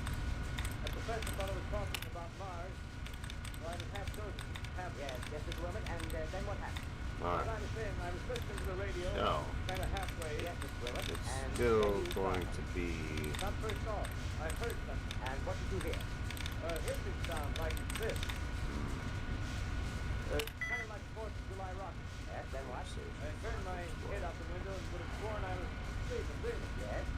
Seen a kind of greenish streak and then bingo. Something smacked the ground. There we go. Knocked me clear out of my chair. Well, you were frightened, Mr. Wilmot. Well, I ain't quite sure. Reckon I was kind of riled. Thank you, Mr. Wilmot. Thank you very much. Want me to tell Let's go to You just heard, Mr. Wilmot, owner of the farm where this thing has fallen. I wish I could convey the atmosphere, the background of it.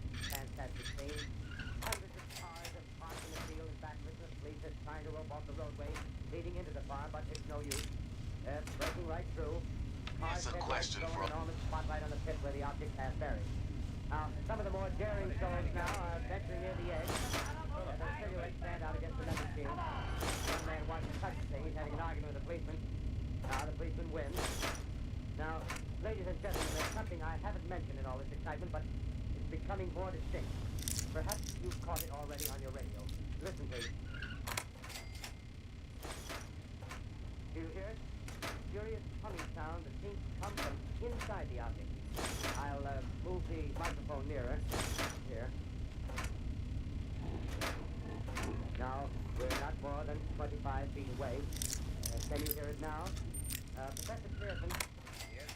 Can you tell us the meaning of that scraping noise inside the thing? Possibly the unequal cooling of its surface. I say, do you still think it's a meteor, Professor? What do you think? Metal casing is definitely extraterrestrial.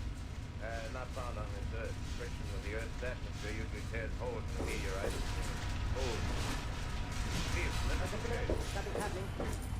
Ladies and gentlemen, this end of the thing is beginning to flake off. The top is beginning to rotate like a spoon, and the thing must be hollow.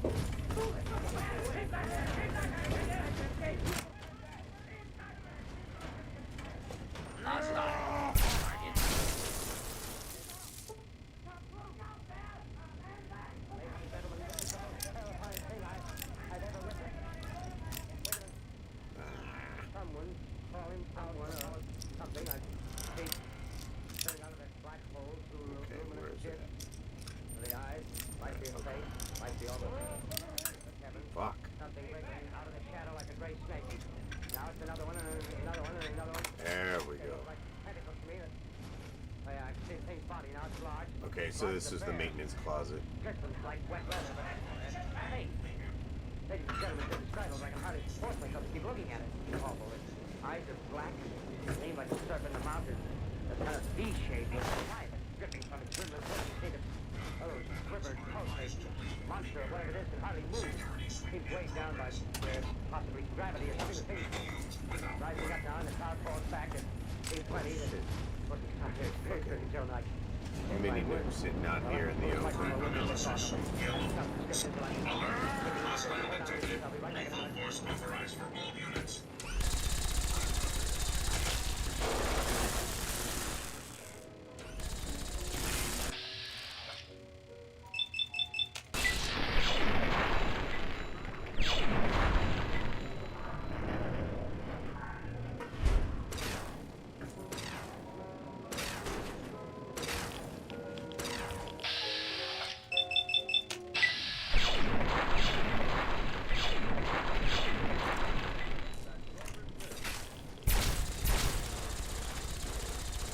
Alright, so, look at all them nukes. Back to stone wall that joins this Wilmot garden. From here, I get a sweep of the whole scene. I'll give you every detail as long as I can talk, as long as I can see. More state police have arrived and lined up a cordon in front of the pit. About 30 of them. No need to push the cart back now. They're willing to Let's see what's up top. Conferring with someone. Can't quite see who. I have separated Professor Pearson. Yes, it is. Now they've parted, and the professor moves around one side, studying the object while the captain and two policemen advance with something in their hands. I say it now as the White House. Okay, so that's just the way. That's how the raiders got in. And they ran into the security once they come down here, and Present moment. I'm assuming like she's the only one that made it as far as she did. There's, Spreading everywhere. Coming this way now. About 20 yards to my right.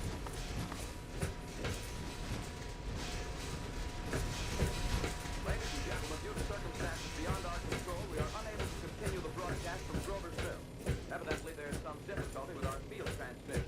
However, we will return to that point at the earliest opportunity. yeah, this is the other way, I guess, that you can get into Fort Constantine. If you were going to do this from the outside, like without having anything to do with the quest, I think this is how you would get in. We continue now with our piano. Okay. So, back down in here.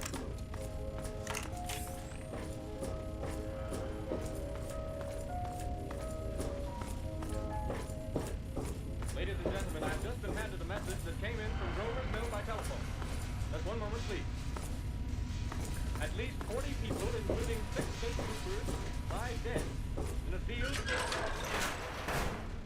There it is, ladies and gentlemen. Beyond all possible recognition. The next voice from here will be that of Brigadier General Montgomery Smith, commander of the state militia at Trenton, New Jersey. I have been requested by the governor of New I don't need that. Jersey, the counties of Mercer and Middlesex, as far as Princeton and east to Jamesburg under martial law. No one will be permitted to enter this area except by special pass issued by state or military authorities. 4 companies of state militia are proceeding from Trenton to Grover's Mill and will aid in the evacuation of homes within the range of military operations. Thank you. You have just been listening to General Montgomery Smith, commanding the state militia at Trenton. In the meantime, further details of the catastrophe of Grover's Mill are coming in. The strange creatures, after unleashing their deadly assault, fall back in their pit and make no attempt to prevent the efforts of the firemen to recover the bodies and extinguish the fire. The combined fire departments of Mercer County are fighting the flames which menace the entire countryside. We have been unable to establish any contact with our overseers at Grover's Mill, but we hope to be able to return you there at the earliest possible moment. In the meantime, we take you to... Just one moment, please. Ladies and gentlemen, I have just been informed that we have finally established communication with an eyewitness to the case. Professor Pearson has been located at a farmhouse near Grover's Mill, where he has established an emergency observation post. As a scientist... Oh yeah, right. You're right. Let's see. Energy weapons plus 10, red resistance 20. See the only DR 50. I can give you no authoritative information, either their nature, their origin, or their purpose here on Earth. Of their destructive instrument, I might venture some conjectural explanation. For want of a better term, I shall refer to the mysterious weapon as the heat ray. Also evidence that these creatures have scientific knowledge far in advance of our own. It's my guess that in some way they are able to... And that energy weapon plus 10 is really worth it. I mean, this is objectively a better one because it's got the DR. But I want to see what max repair is on the Tesla armor too. All right, where the fuck is Fox? Informing us the charred body of Colonel Phillips has been identified in the Trenton Hospital. Now here's another bulletin from Washington, D.C. The Office of the Director of the National Red Cross reports 10 units of Red Cross emergency workers have been assigned to the headquarters of the state militia, stationed outside of Grover's Mill, New Jersey. Here's a bulletin from Smith Lee, Princeton Junction. The fires at Grover's Mill and vicinity are now under control. Scouts report all quiet in the pit, and there is no sign of life appearing from the mountain facility. Now, ladies and gentlemen, we have a special statement from Mr. Harry McDonald, Vice President in charge of operations. We have received a request from the state militia of Trenton to Fair. I usually, my favorite trick is to, Responsibility to serve in the public interest at all times. We are turning over oh, our I can actually facilities go to state militia advance. out past. We take you What's now his to the face? field headquarters of the state militia near Grover, New Jersey. I like to like buy what I want and then flood my flood the vendor with the shit that I don't need and get all my money back, and like, you know, like it's I never have money trouble making money in this game. That is the one thing that's like even in New Vegas, which sometimes I do kind of cheat a little bit because I want to get the cybernetic enhancements from the doctor in Freeside. See their hiding place plainly in the glare of the So, searchlights here. With all their reported resources, these creatures sometimes suggest I'll we cheat, stand up maybe, against heavy machine gun fire. but most of the time I Anyway, can it's an just interesting outing for the troops. I can make out their like I naturally like go out and explore all this stuff. Like it's never hard to have hard to get caps.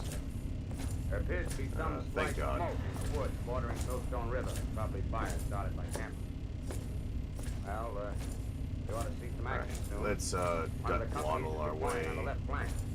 A quick thrust and it'll all be over. over Oh, wait a minute, here. I see something on top of the cylinder. No, it's nothing but a shadow. Now the troops are on the edge of the Wilmot Farm. 7,000 armed men closing in on an old metal. Well, wait, that wasn't a shadow. It's something. What have you got on your mind? Here, sir. Yes, by all means, let's.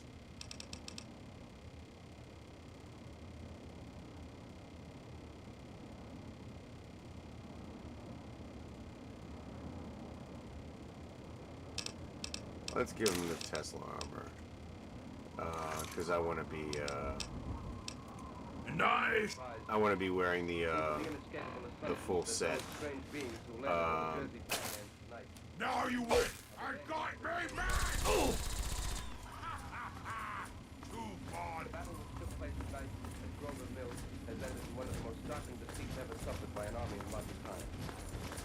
7,000 men armed with rifles and machine guns pitted against the single fighting machine of the invaders of Mars. 120 known survivors. The rest strewn over the battle area from Grover's Mills to Plainsboro, crushed and trampled to death under the metal feet of the monster, a burst of cinders by its feet. The monster is now in control of the middle section of New Jersey, which has effectively cut the state to its center. Communication lines are down through Pennsylvania to the Atlantic Ocean. Railroad tracks are torn and These service are- to New York to Philadelphia district. You're not Oh, those are involved in this. outcasts. You want to Including keep some it of the that trains way. from Allison and Phoenixville.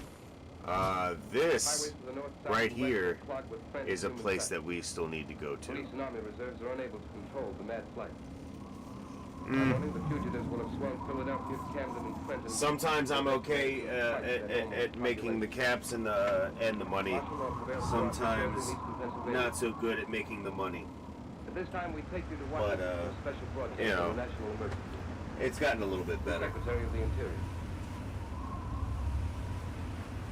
Citizens of the nation, I shall not try to conceal the gravity of I'm the supposed to situation be that confronts the country, nor the concern of your government in protecting accosted the lives by and property of its citizens. However, Crowley at some I point here. will impress upon you, private citizens and public officials, all of you, the urgent need of calm and resourceful action.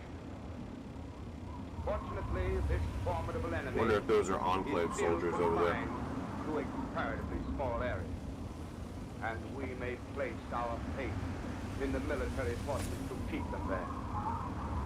In the meantime, What? placing our What? faith in God, we must continue the performance of our duties, each and every one of us, so that we may confront this destructive adversary with a nation united, courageous, and consecrated to the preservation of human supremacy on this earth.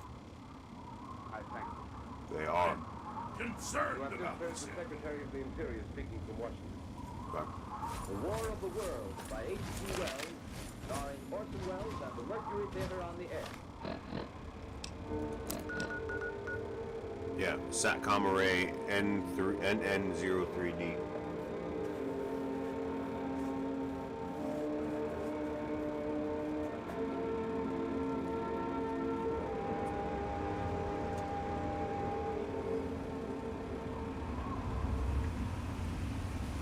As I set down these notes on paper, That's pretty much it. I'm obsessed by the thought that I may be the last living man on Earth. Beyond quests that I would pick up I've been hiding in this empty house from the near environment or side quests or Small something island like that, daylight like those are all the fell main black quests. smoke from the rest of the world. Besides doing the All that happened before the arrival of these the broken steel monstrous stuff, creatures in the world now seems part of another life. which Life that has no is itself continuity. technically DLC. Furtive existence, the lonely derelict who pencils these words on the Before, back of but some before I close the astronomical chapter out note-bearing signature. on the broken or Richard on Kiss. the Look down at Enclave that black and hand. the Brotherhood, I want to do all these connect them with a locations. professor who lives at Princeton and who, on the night of October 20th, glimpsed through his telescope an orange splash of light on a distant planet. My wife, my colleagues, my students, books. And I know we got a mobile platform Observatory. to fucking deal with too. That's gonna be interesting. My world. Where are they?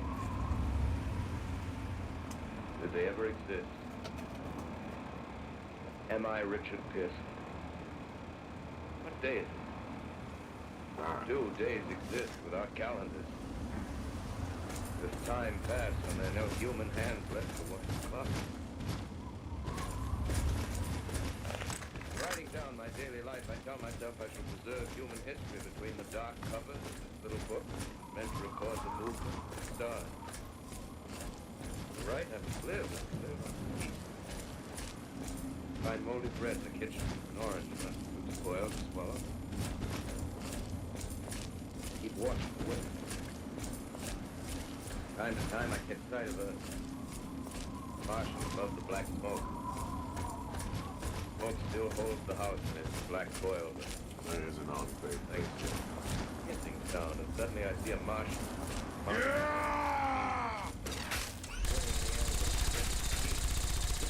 Off in the corner is this huge metal leg.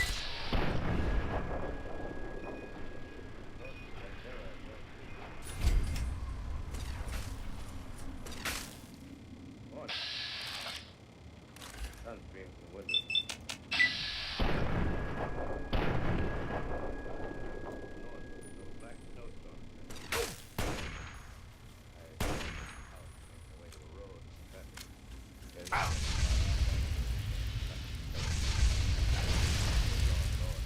I feel safer trailing these monsters. Careful watch.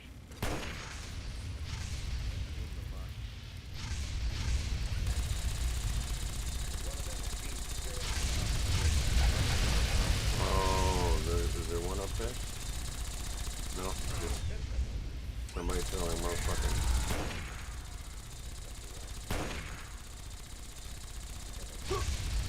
No. Ow. Straight up throwing.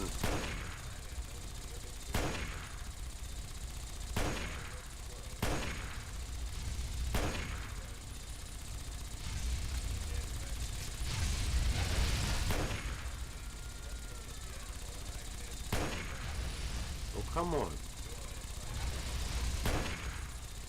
If you can throw. There we go.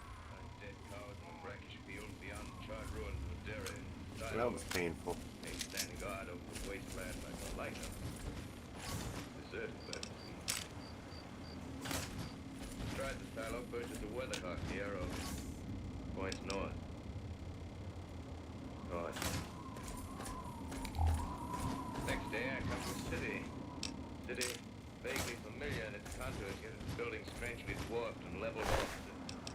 A giant had sliced off its highest towers with a capricious sweep of his hand. God damn it. That was not a true I'm speaking from the Room of Broadcasting Building.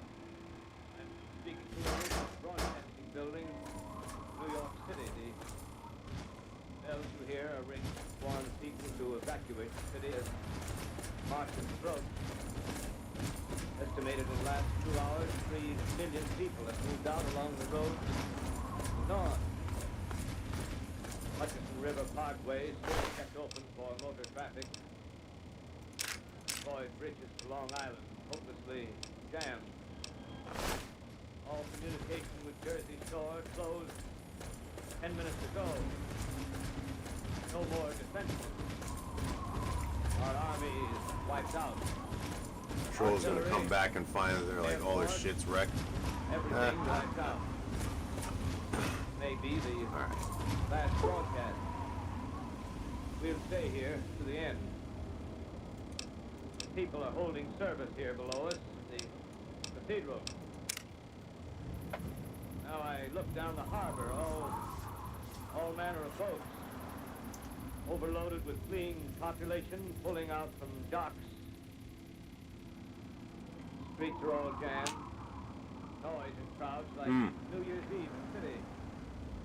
Wait a minute, the enemy is now in sight above the Palisades. This is the only one that's these are the only, this and the Dracula ones at the time that I installed them were the only ones available as mods for Fallout 3. Like a man wading through a brook.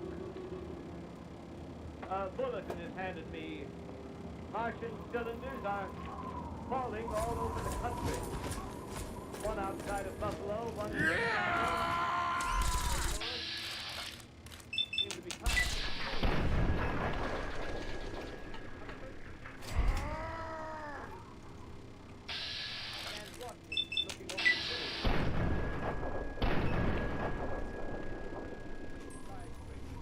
coming at me with fucking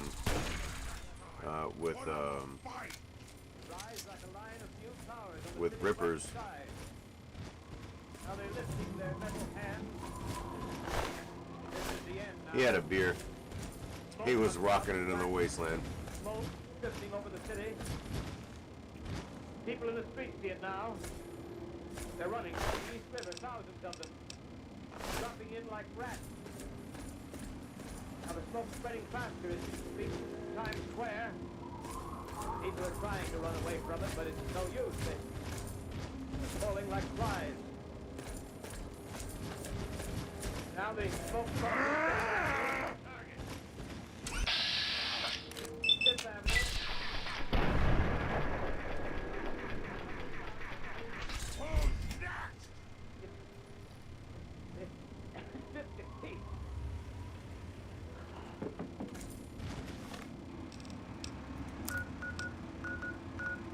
Right. Okay. So we've been there. We're going.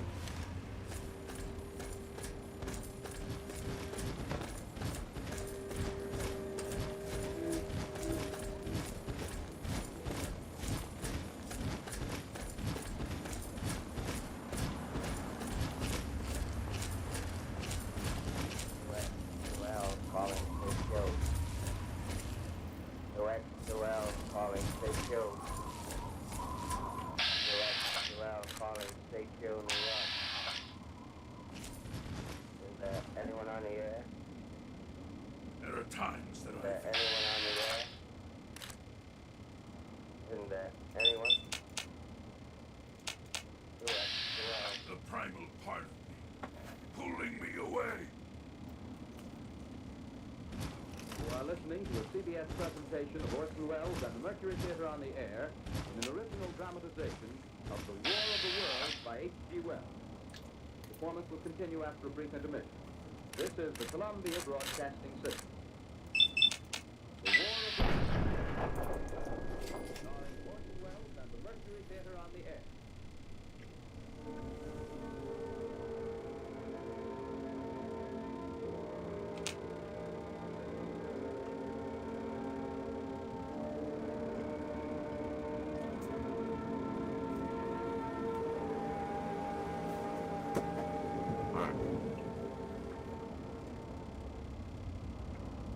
As I set down these notes on paper, I'm obsessed by the thought that I may be the last living man on Earth. I've been hiding in this empty house near Grover's Mill. A small island of daylight cut off by the black smoke from the rest of the world. All that happened before the arrival of these monstrous creatures in the world now seems part of another life. A life that has no continuity. I think this is the one with the cute message on it. Relative existence, the lonely derelict who pencils these words on the back of some astronomical note-bearing signature. Richard Pierce. Fuck. Look down at my blackened hand. And having a whole great I connect them with a professor night with, who on the night of October 12th. and having a great night with lockpicks today. Glimpsed through his telescope an orange flash of light on a distant planet. There we go. My wife, Oh. my colleagues, my students, books, Oh. my observatory, Wolves in the my in world. the hen coop now. Where are they? Do they ever exist? Am I Richard Pierce? What day is it?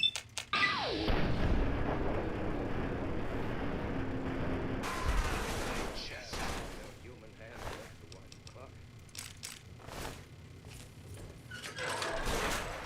Daily life, I tell myself I shall preserve human history between the dark covers of this little book meant to record the movement of the stars. Right, I must live and live on the eat. Find molded bread in the kitchen, orange, not too spoiled as well. Keep watch the wind.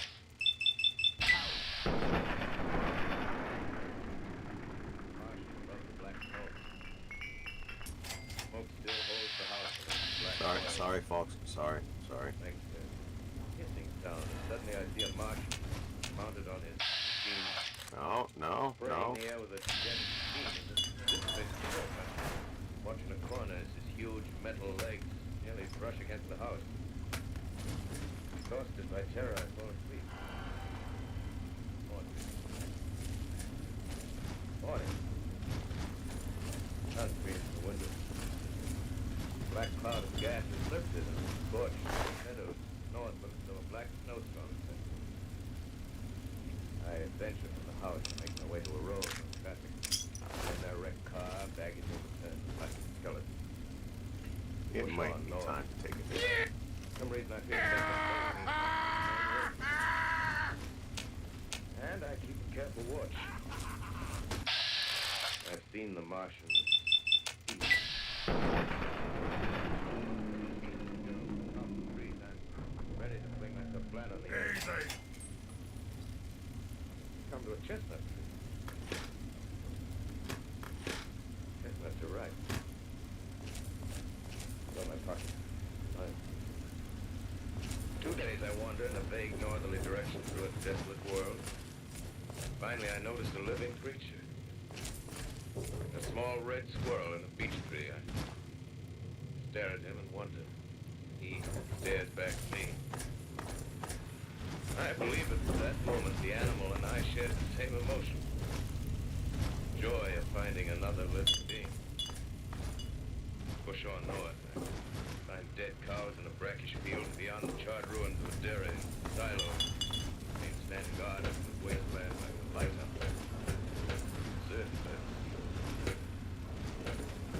Tried the silo first with the watercock, the arrow. The primal part of me, pulling me away. Next day I come to a city. Vaguely familiar in its contours, yet its buildings strangely dwarfed and leveled off. Right. Giant, spiced off its highest precious sweep of his head. Reached the outskirts, found Newark. Newark, undemolished but humbled by some whim of the advancing Martians.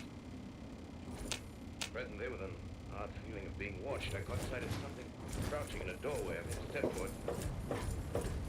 Rose up and became a man. It's a pretty fucking nice view. A man armed with a large knife. I come from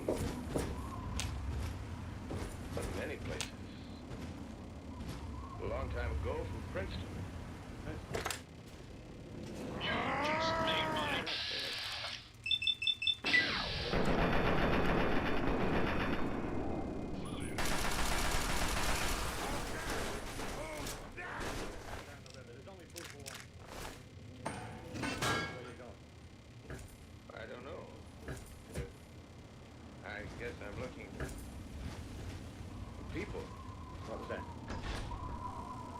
You hear something just then?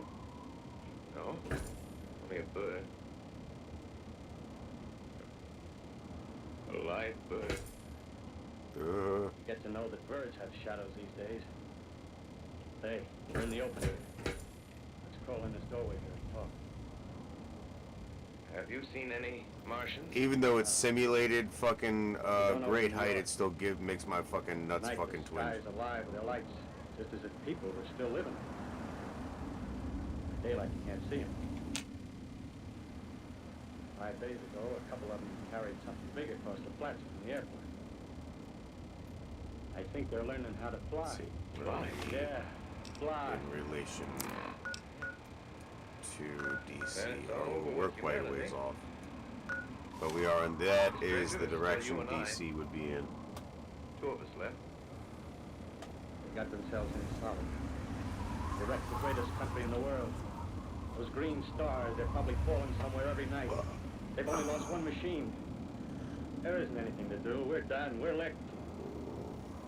Where were you? You're in a uniform. Yeah, what's left of us. I was in the militia. National Guard. That's good. There wasn't any war. All right. Any more than there's war between Let me take a man dab man. and Yeah, but we're time eatable ants. is. I found that out. What'll they do to us? I thought it all out. Right now, we're caught as we're wanted. Fuck is The Martian only has to go a few miles to get a crowd on the run. They won't keep on doing that. They'll begin catching us systematically, keeping the best and storing us in cages and things. They haven't begun on us yet. Begun? Not begun. I know it's here. All that's happened so far is because we don't have sense enough to keep quiet. Bothering them with guns and such stuff and losing our heads and rushing off in crowds. Instead of our rushing around blind, we gotta fix ourselves up according to the way things are now. Cities, nations, civilization, progress. Yes, but if that's so, what's there to live for? Well, there won't be any more concerts for years or so, and these little dinners at restaurants. If it's amusement you're after, I guess the game's done. What is there left? Life, that's what. I want to live. Yeah, and so do you. We're not going to be exterminated. I don't mean to be caught either. Tamed and fattened and bred like an ox. What are you gonna do? I'm going on. Right under their feet. I got a plan. We men as men. Finished. We don't know enough. We gotta learn plenty before we get a chance. We've gotta live and keep free while we learn, see? I've thought it all out, see? Don't tell me the rest. Well, it isn't all of us that are made for wild beasts. That's what it got. Found my phone. What it I was gotta sitting on be. it. That's why I watched you. Watched you. So, All those little office workers that used to live in these houses. They be no let's take good. a dab. They haven't any stuff in them. It's a very nice Run view. off to work. I've seen hundreds Let's go of them back running to catch their commuters train in the morning. It's, Afraid that you can if they didn't. Running back at night. Afraid there wouldn't be any time for Sure, dinner. fucking. Lives, jewels, and a little invested in case of accident. Yeah, and on Sundays. Worried about What? where you're at. That was weird. There's like an enclave. It was very fucking weird. Nice roomy cages. Good food, careful breeding, no worries. Yeah, after a week or so of chasing around the field on empty Excuse me, stomachs, folks. they'll come and be glad to. Thought it all out. Let's go pay the other raiders a visit. Martians. Like, I'm sure there's Train them to do tricks. somebody over Who there knows? or over Sentimental there as a that pet would boy like to who grew talk up and to had to be us. killed. There are times that I feel Yeah. the primal Some fire. maybe. Yes, they will. Let them do it flat. See you like. Meantime, you and I and others like us, where are we to live? The Martians own the Earth. Damn, the whole ass hand there. Live underground. And think about the sewers. Under New York, they're miles and miles up. The main ones, they're big enough for anything. And there's some small.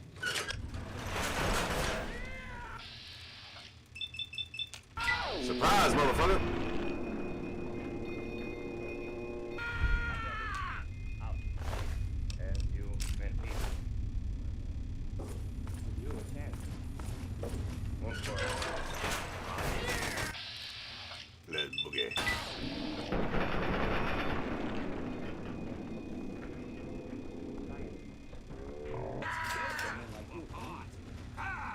Hi! Let's have a chat. Or not.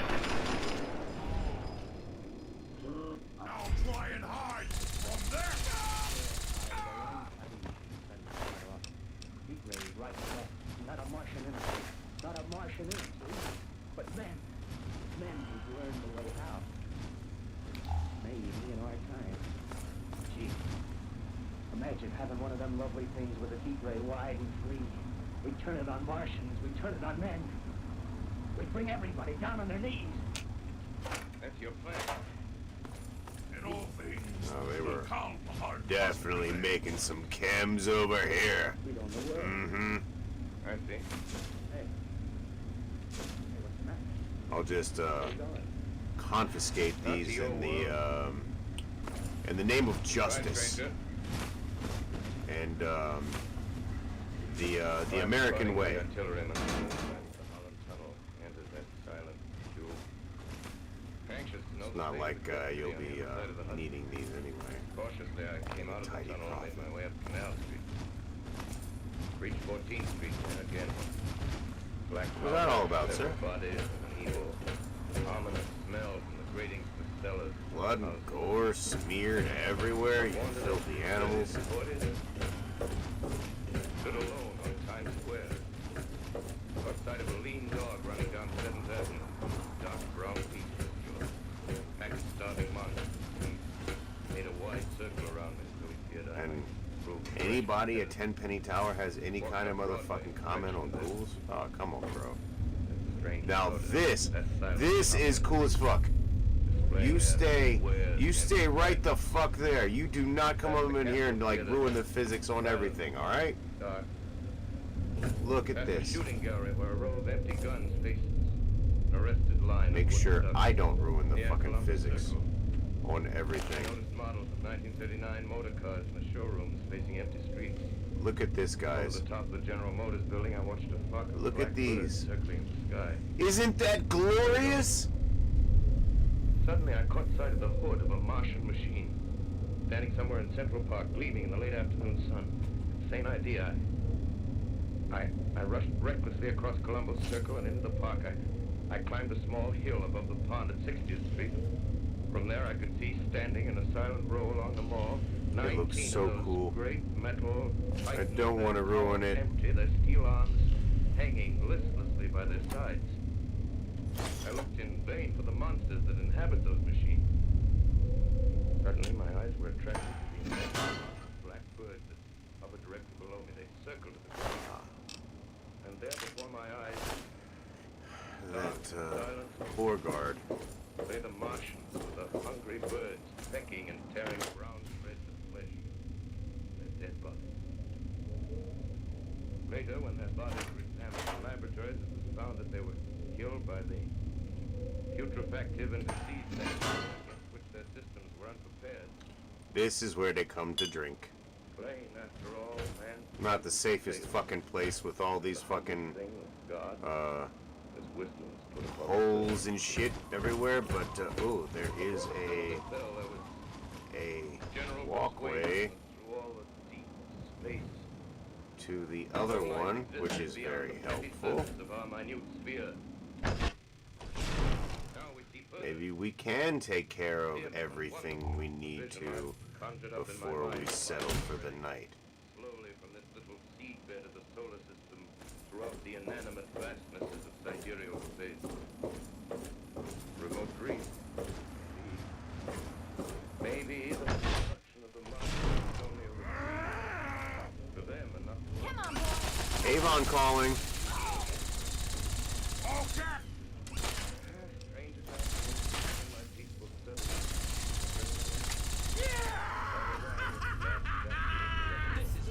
Just like a little kid. Y'all got fucking lazy and careless. Playing in the streets. Strange to see young people strolling on the green where the mules spring there.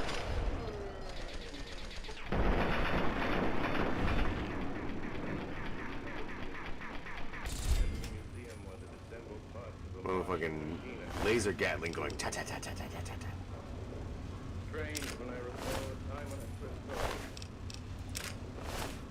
it.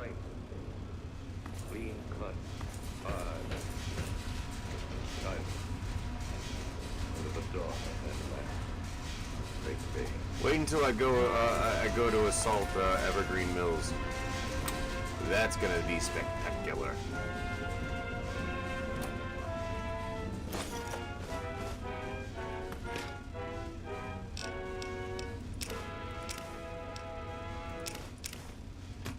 This is Orson Welles, ladies and gentlemen.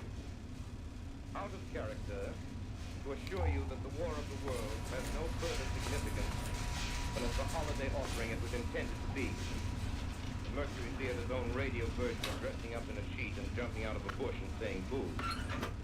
Starting now, we couldn't soak all your windows and seal all your garden gates. By tomorrow night, so we did the best thing.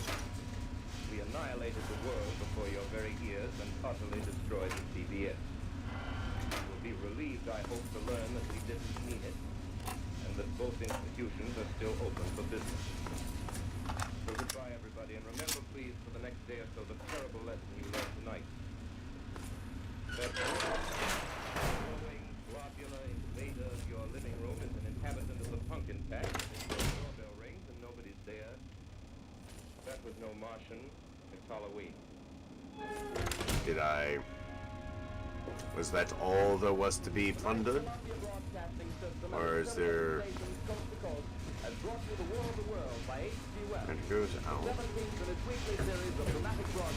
I did come in on the top level and come down all the way.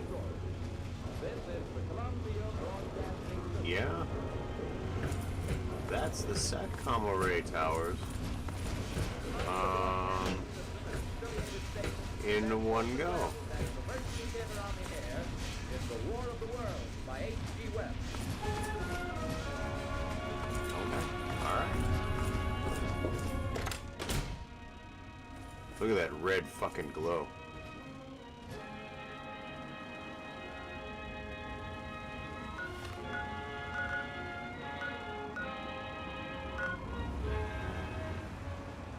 Ladies and gentlemen, the director of the Mercury Theater and... Yeah, there's another one over there. There's that SATCOM. There's actually a couple of SATCOms. And then world there's... being watched closely by intelligences greater than man, yet as mortal as his own.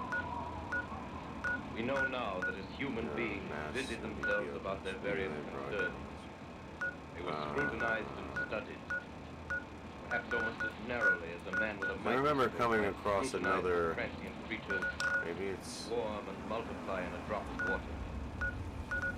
With infinite complacence, people went to and fro over the earth about their little affairs, serene in the assurance of their dominion over this small, spinning fragment of solar driftwood. Maybe that was the one. Maybe it is just those two. Man has inherited out of the dark mystery of time and space. Yet across an immense ethereal gulf, minds that are to our minds, ours are to the beasts in the jungle, intellects vast, cool, and unsympathetic, regarded this earth with envious eyes, and slowly and surely drew their plans against us. Maybe that is the one that I saw. Maybe, okay. Maybe it is the one that I saw on the broadcast tower. Business is better. County Reservoir, took top All men were back at work. Okay, that is the one that I saw. That's the one. Okay. Alright. Evening, October 30th. Crosley So, 32 million people. it'd be super late. Listening in on It's about to be 4 a.m., so let's hop back to home base. Causing a low pressure area to move down rather rapidly over the northeastern states, bringing a forecast rain accompanied by winds of light gale force. Maximum temperature 66, minimum 48. This weather report comes to you from the government weather bureau. We take you now to the Meridian Room in the Hotel Park Plaza in downtown New York, where you will be entertained by the music of Raymond Raquello and his orchestra. Don't think I have any bobbleheads to turn in today. Let's see. May I suggest you utilize I your do not. infirmary? Okay. Good evening, ladies and gentlemen. From the Meridian Room in the Park Plaza. Let me grab that. Something troubling you? Yes, by all means. Let's.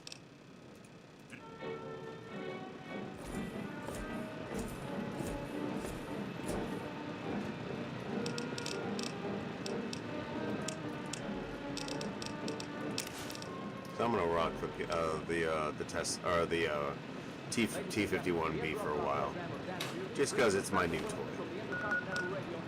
But let's see, stats. Energy weapons. Energy weapons is still at 96, so I mean 106 with the Tesla armor. That is, it is a big boost by like 10 points. Confirms Farrell's observation and describes the phenomenon as, quote, like a jet of full flame shot from a gun, unquote. We now return you to the music of Ramon Rockello playing for you in the Meridian Room of the Park Plaza Hotel situated in downtown New York.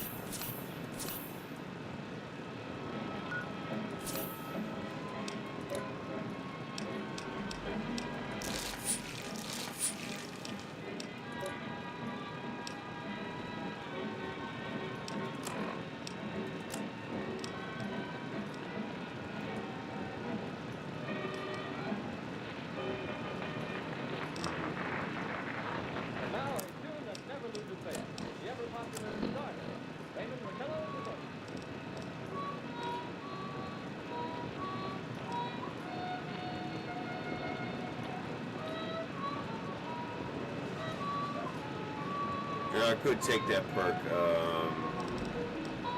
to make all. I mean, it would only matter if it was the endurance perk, but almost perfect would be a decent perk to take.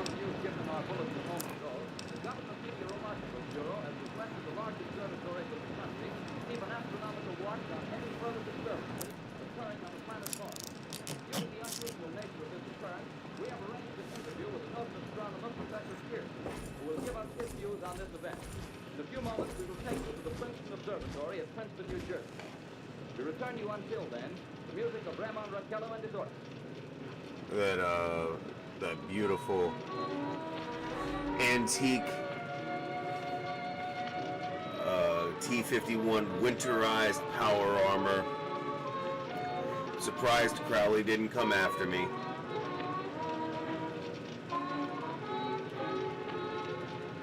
But it was worth the fight. We are ready now to take So, you to the Princeton from here on out, at Princeton, where Carl it's Phillips, just our finishing up commentator, will all introduce the Professor other Richard locations famous astronomer. on the map Take you now to before we go and conclude Broken Steel, and then start on Mothership Zeta. It will be Mothership Zeta, and then it will go to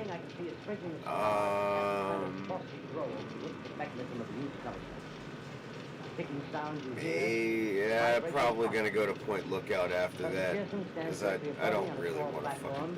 The pit is gonna be last.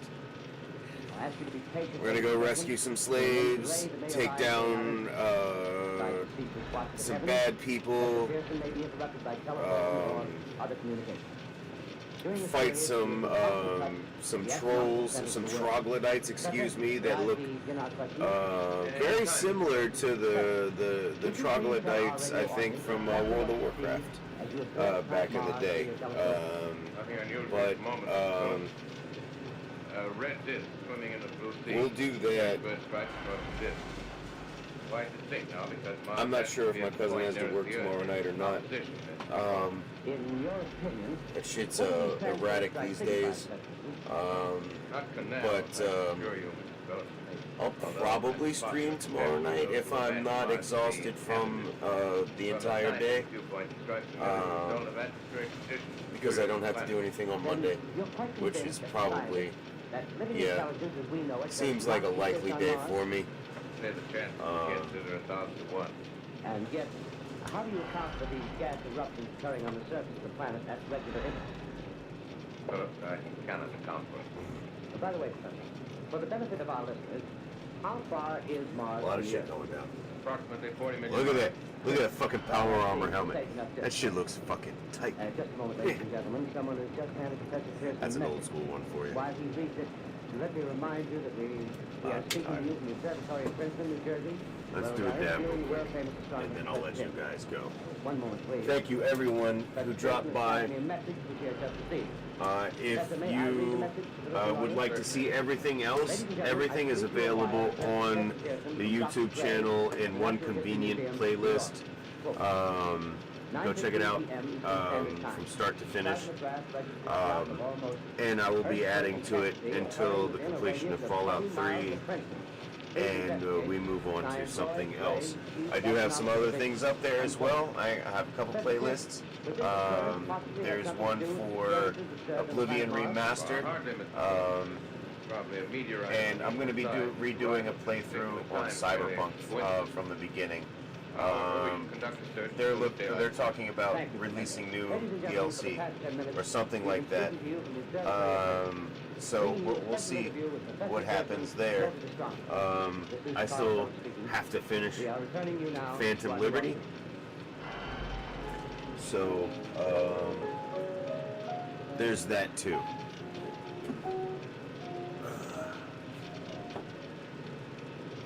Ladies and gentlemen, here is the latest What a long work week. Radio News. Toronto, Canada. Professor Morris of McMillan Another frustrating week in general. explosions on the planet Mars between the hours of 7:45 p.m. and 9:20 p.m. Eastern Standard Time. This confirms earlier reports received from Hopefully American things will observatories. go Now nearer home more comes a smoothly. special bulletin from Trenton, New Jersey. It is reported that at 8:50 p.m. a huge flaming object, believed to be a meteorite, fell on a farm in the neighborhood of Grover's Mill, New Jersey, 22 miles from Trenton. The flash in the sky was visible within a radius of several hundred miles. The noise of the impact was heard as far north as Elizabeth. We have dispatched a special mobile unit to the scene. Grab something to smoke, something to dab. You got edibles?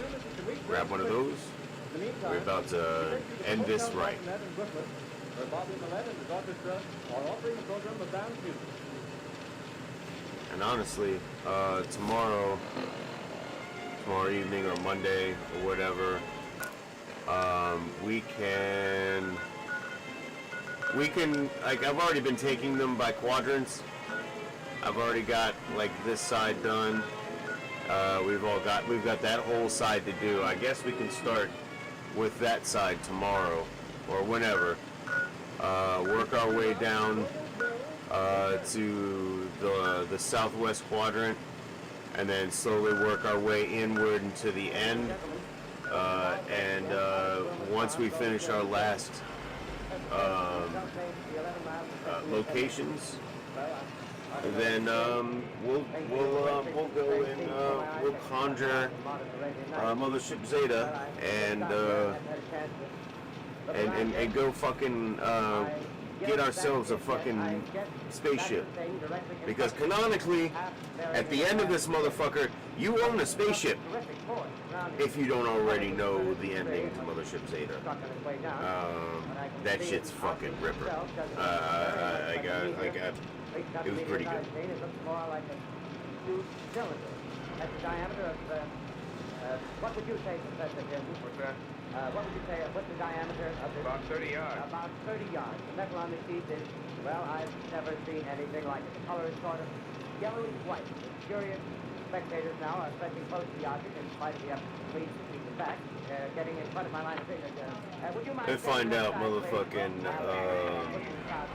Here's Mr. Willman, owner of the farm. He may have some interesting facts planned. Half-life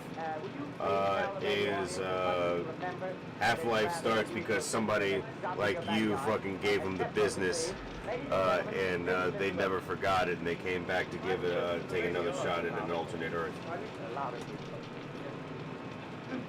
I was listening to the radio and kind of drowsy. The professor fellow was talking about Mars, so I was half dozing. Yes, Mr. Willman, and then what happened? Well, as I was saying, I was listening to the radio, kind of halfway. Yes, Mr. Willman, and then you saw something. Not first off, I heard something. And what did you hear? Hissing sound like this. Kind of like the 4th of July rocket. Yes, then what? I turned my head out the window and would have sworn I was asleep and dreaming. Yes? Seen a kind of greenish streak and then dingo. Something smacked the ground. Knocked me clear out of my chair. Well, were you frightened, Mr. Willman? Well, I ain't quite sure.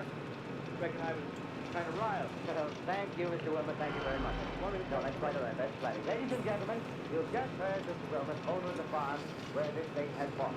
I wish I could say the atmosphere, the background of this fantastic scene. Hundreds of cars are parked in the field. In fact, business police are trying to roll off the roadway leading into the farm, but it's no use. They're breaking right through. Cars' headlights Like, showing enormous subscribe, spotlight on the pit where the share, object passed follow. Now, some of the more Be daring safe, souls be now are happy, be venturing near the healthy, edge. be kind to each other, stay high.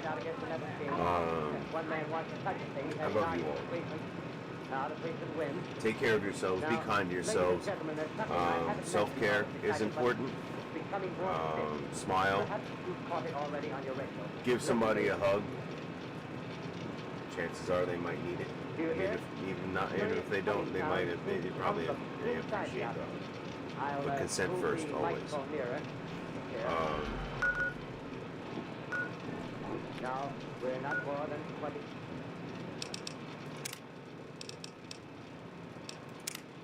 Hold on. Let me make sure I fucking save before we... 5 feet away. Can you hear it now?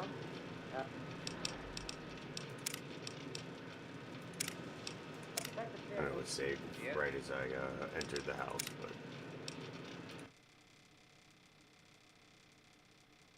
Yeah, take care of yourselves.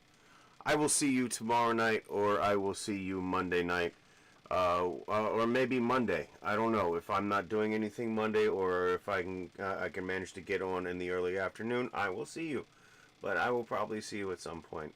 Have no fear. I love you guys. I'm going to bed.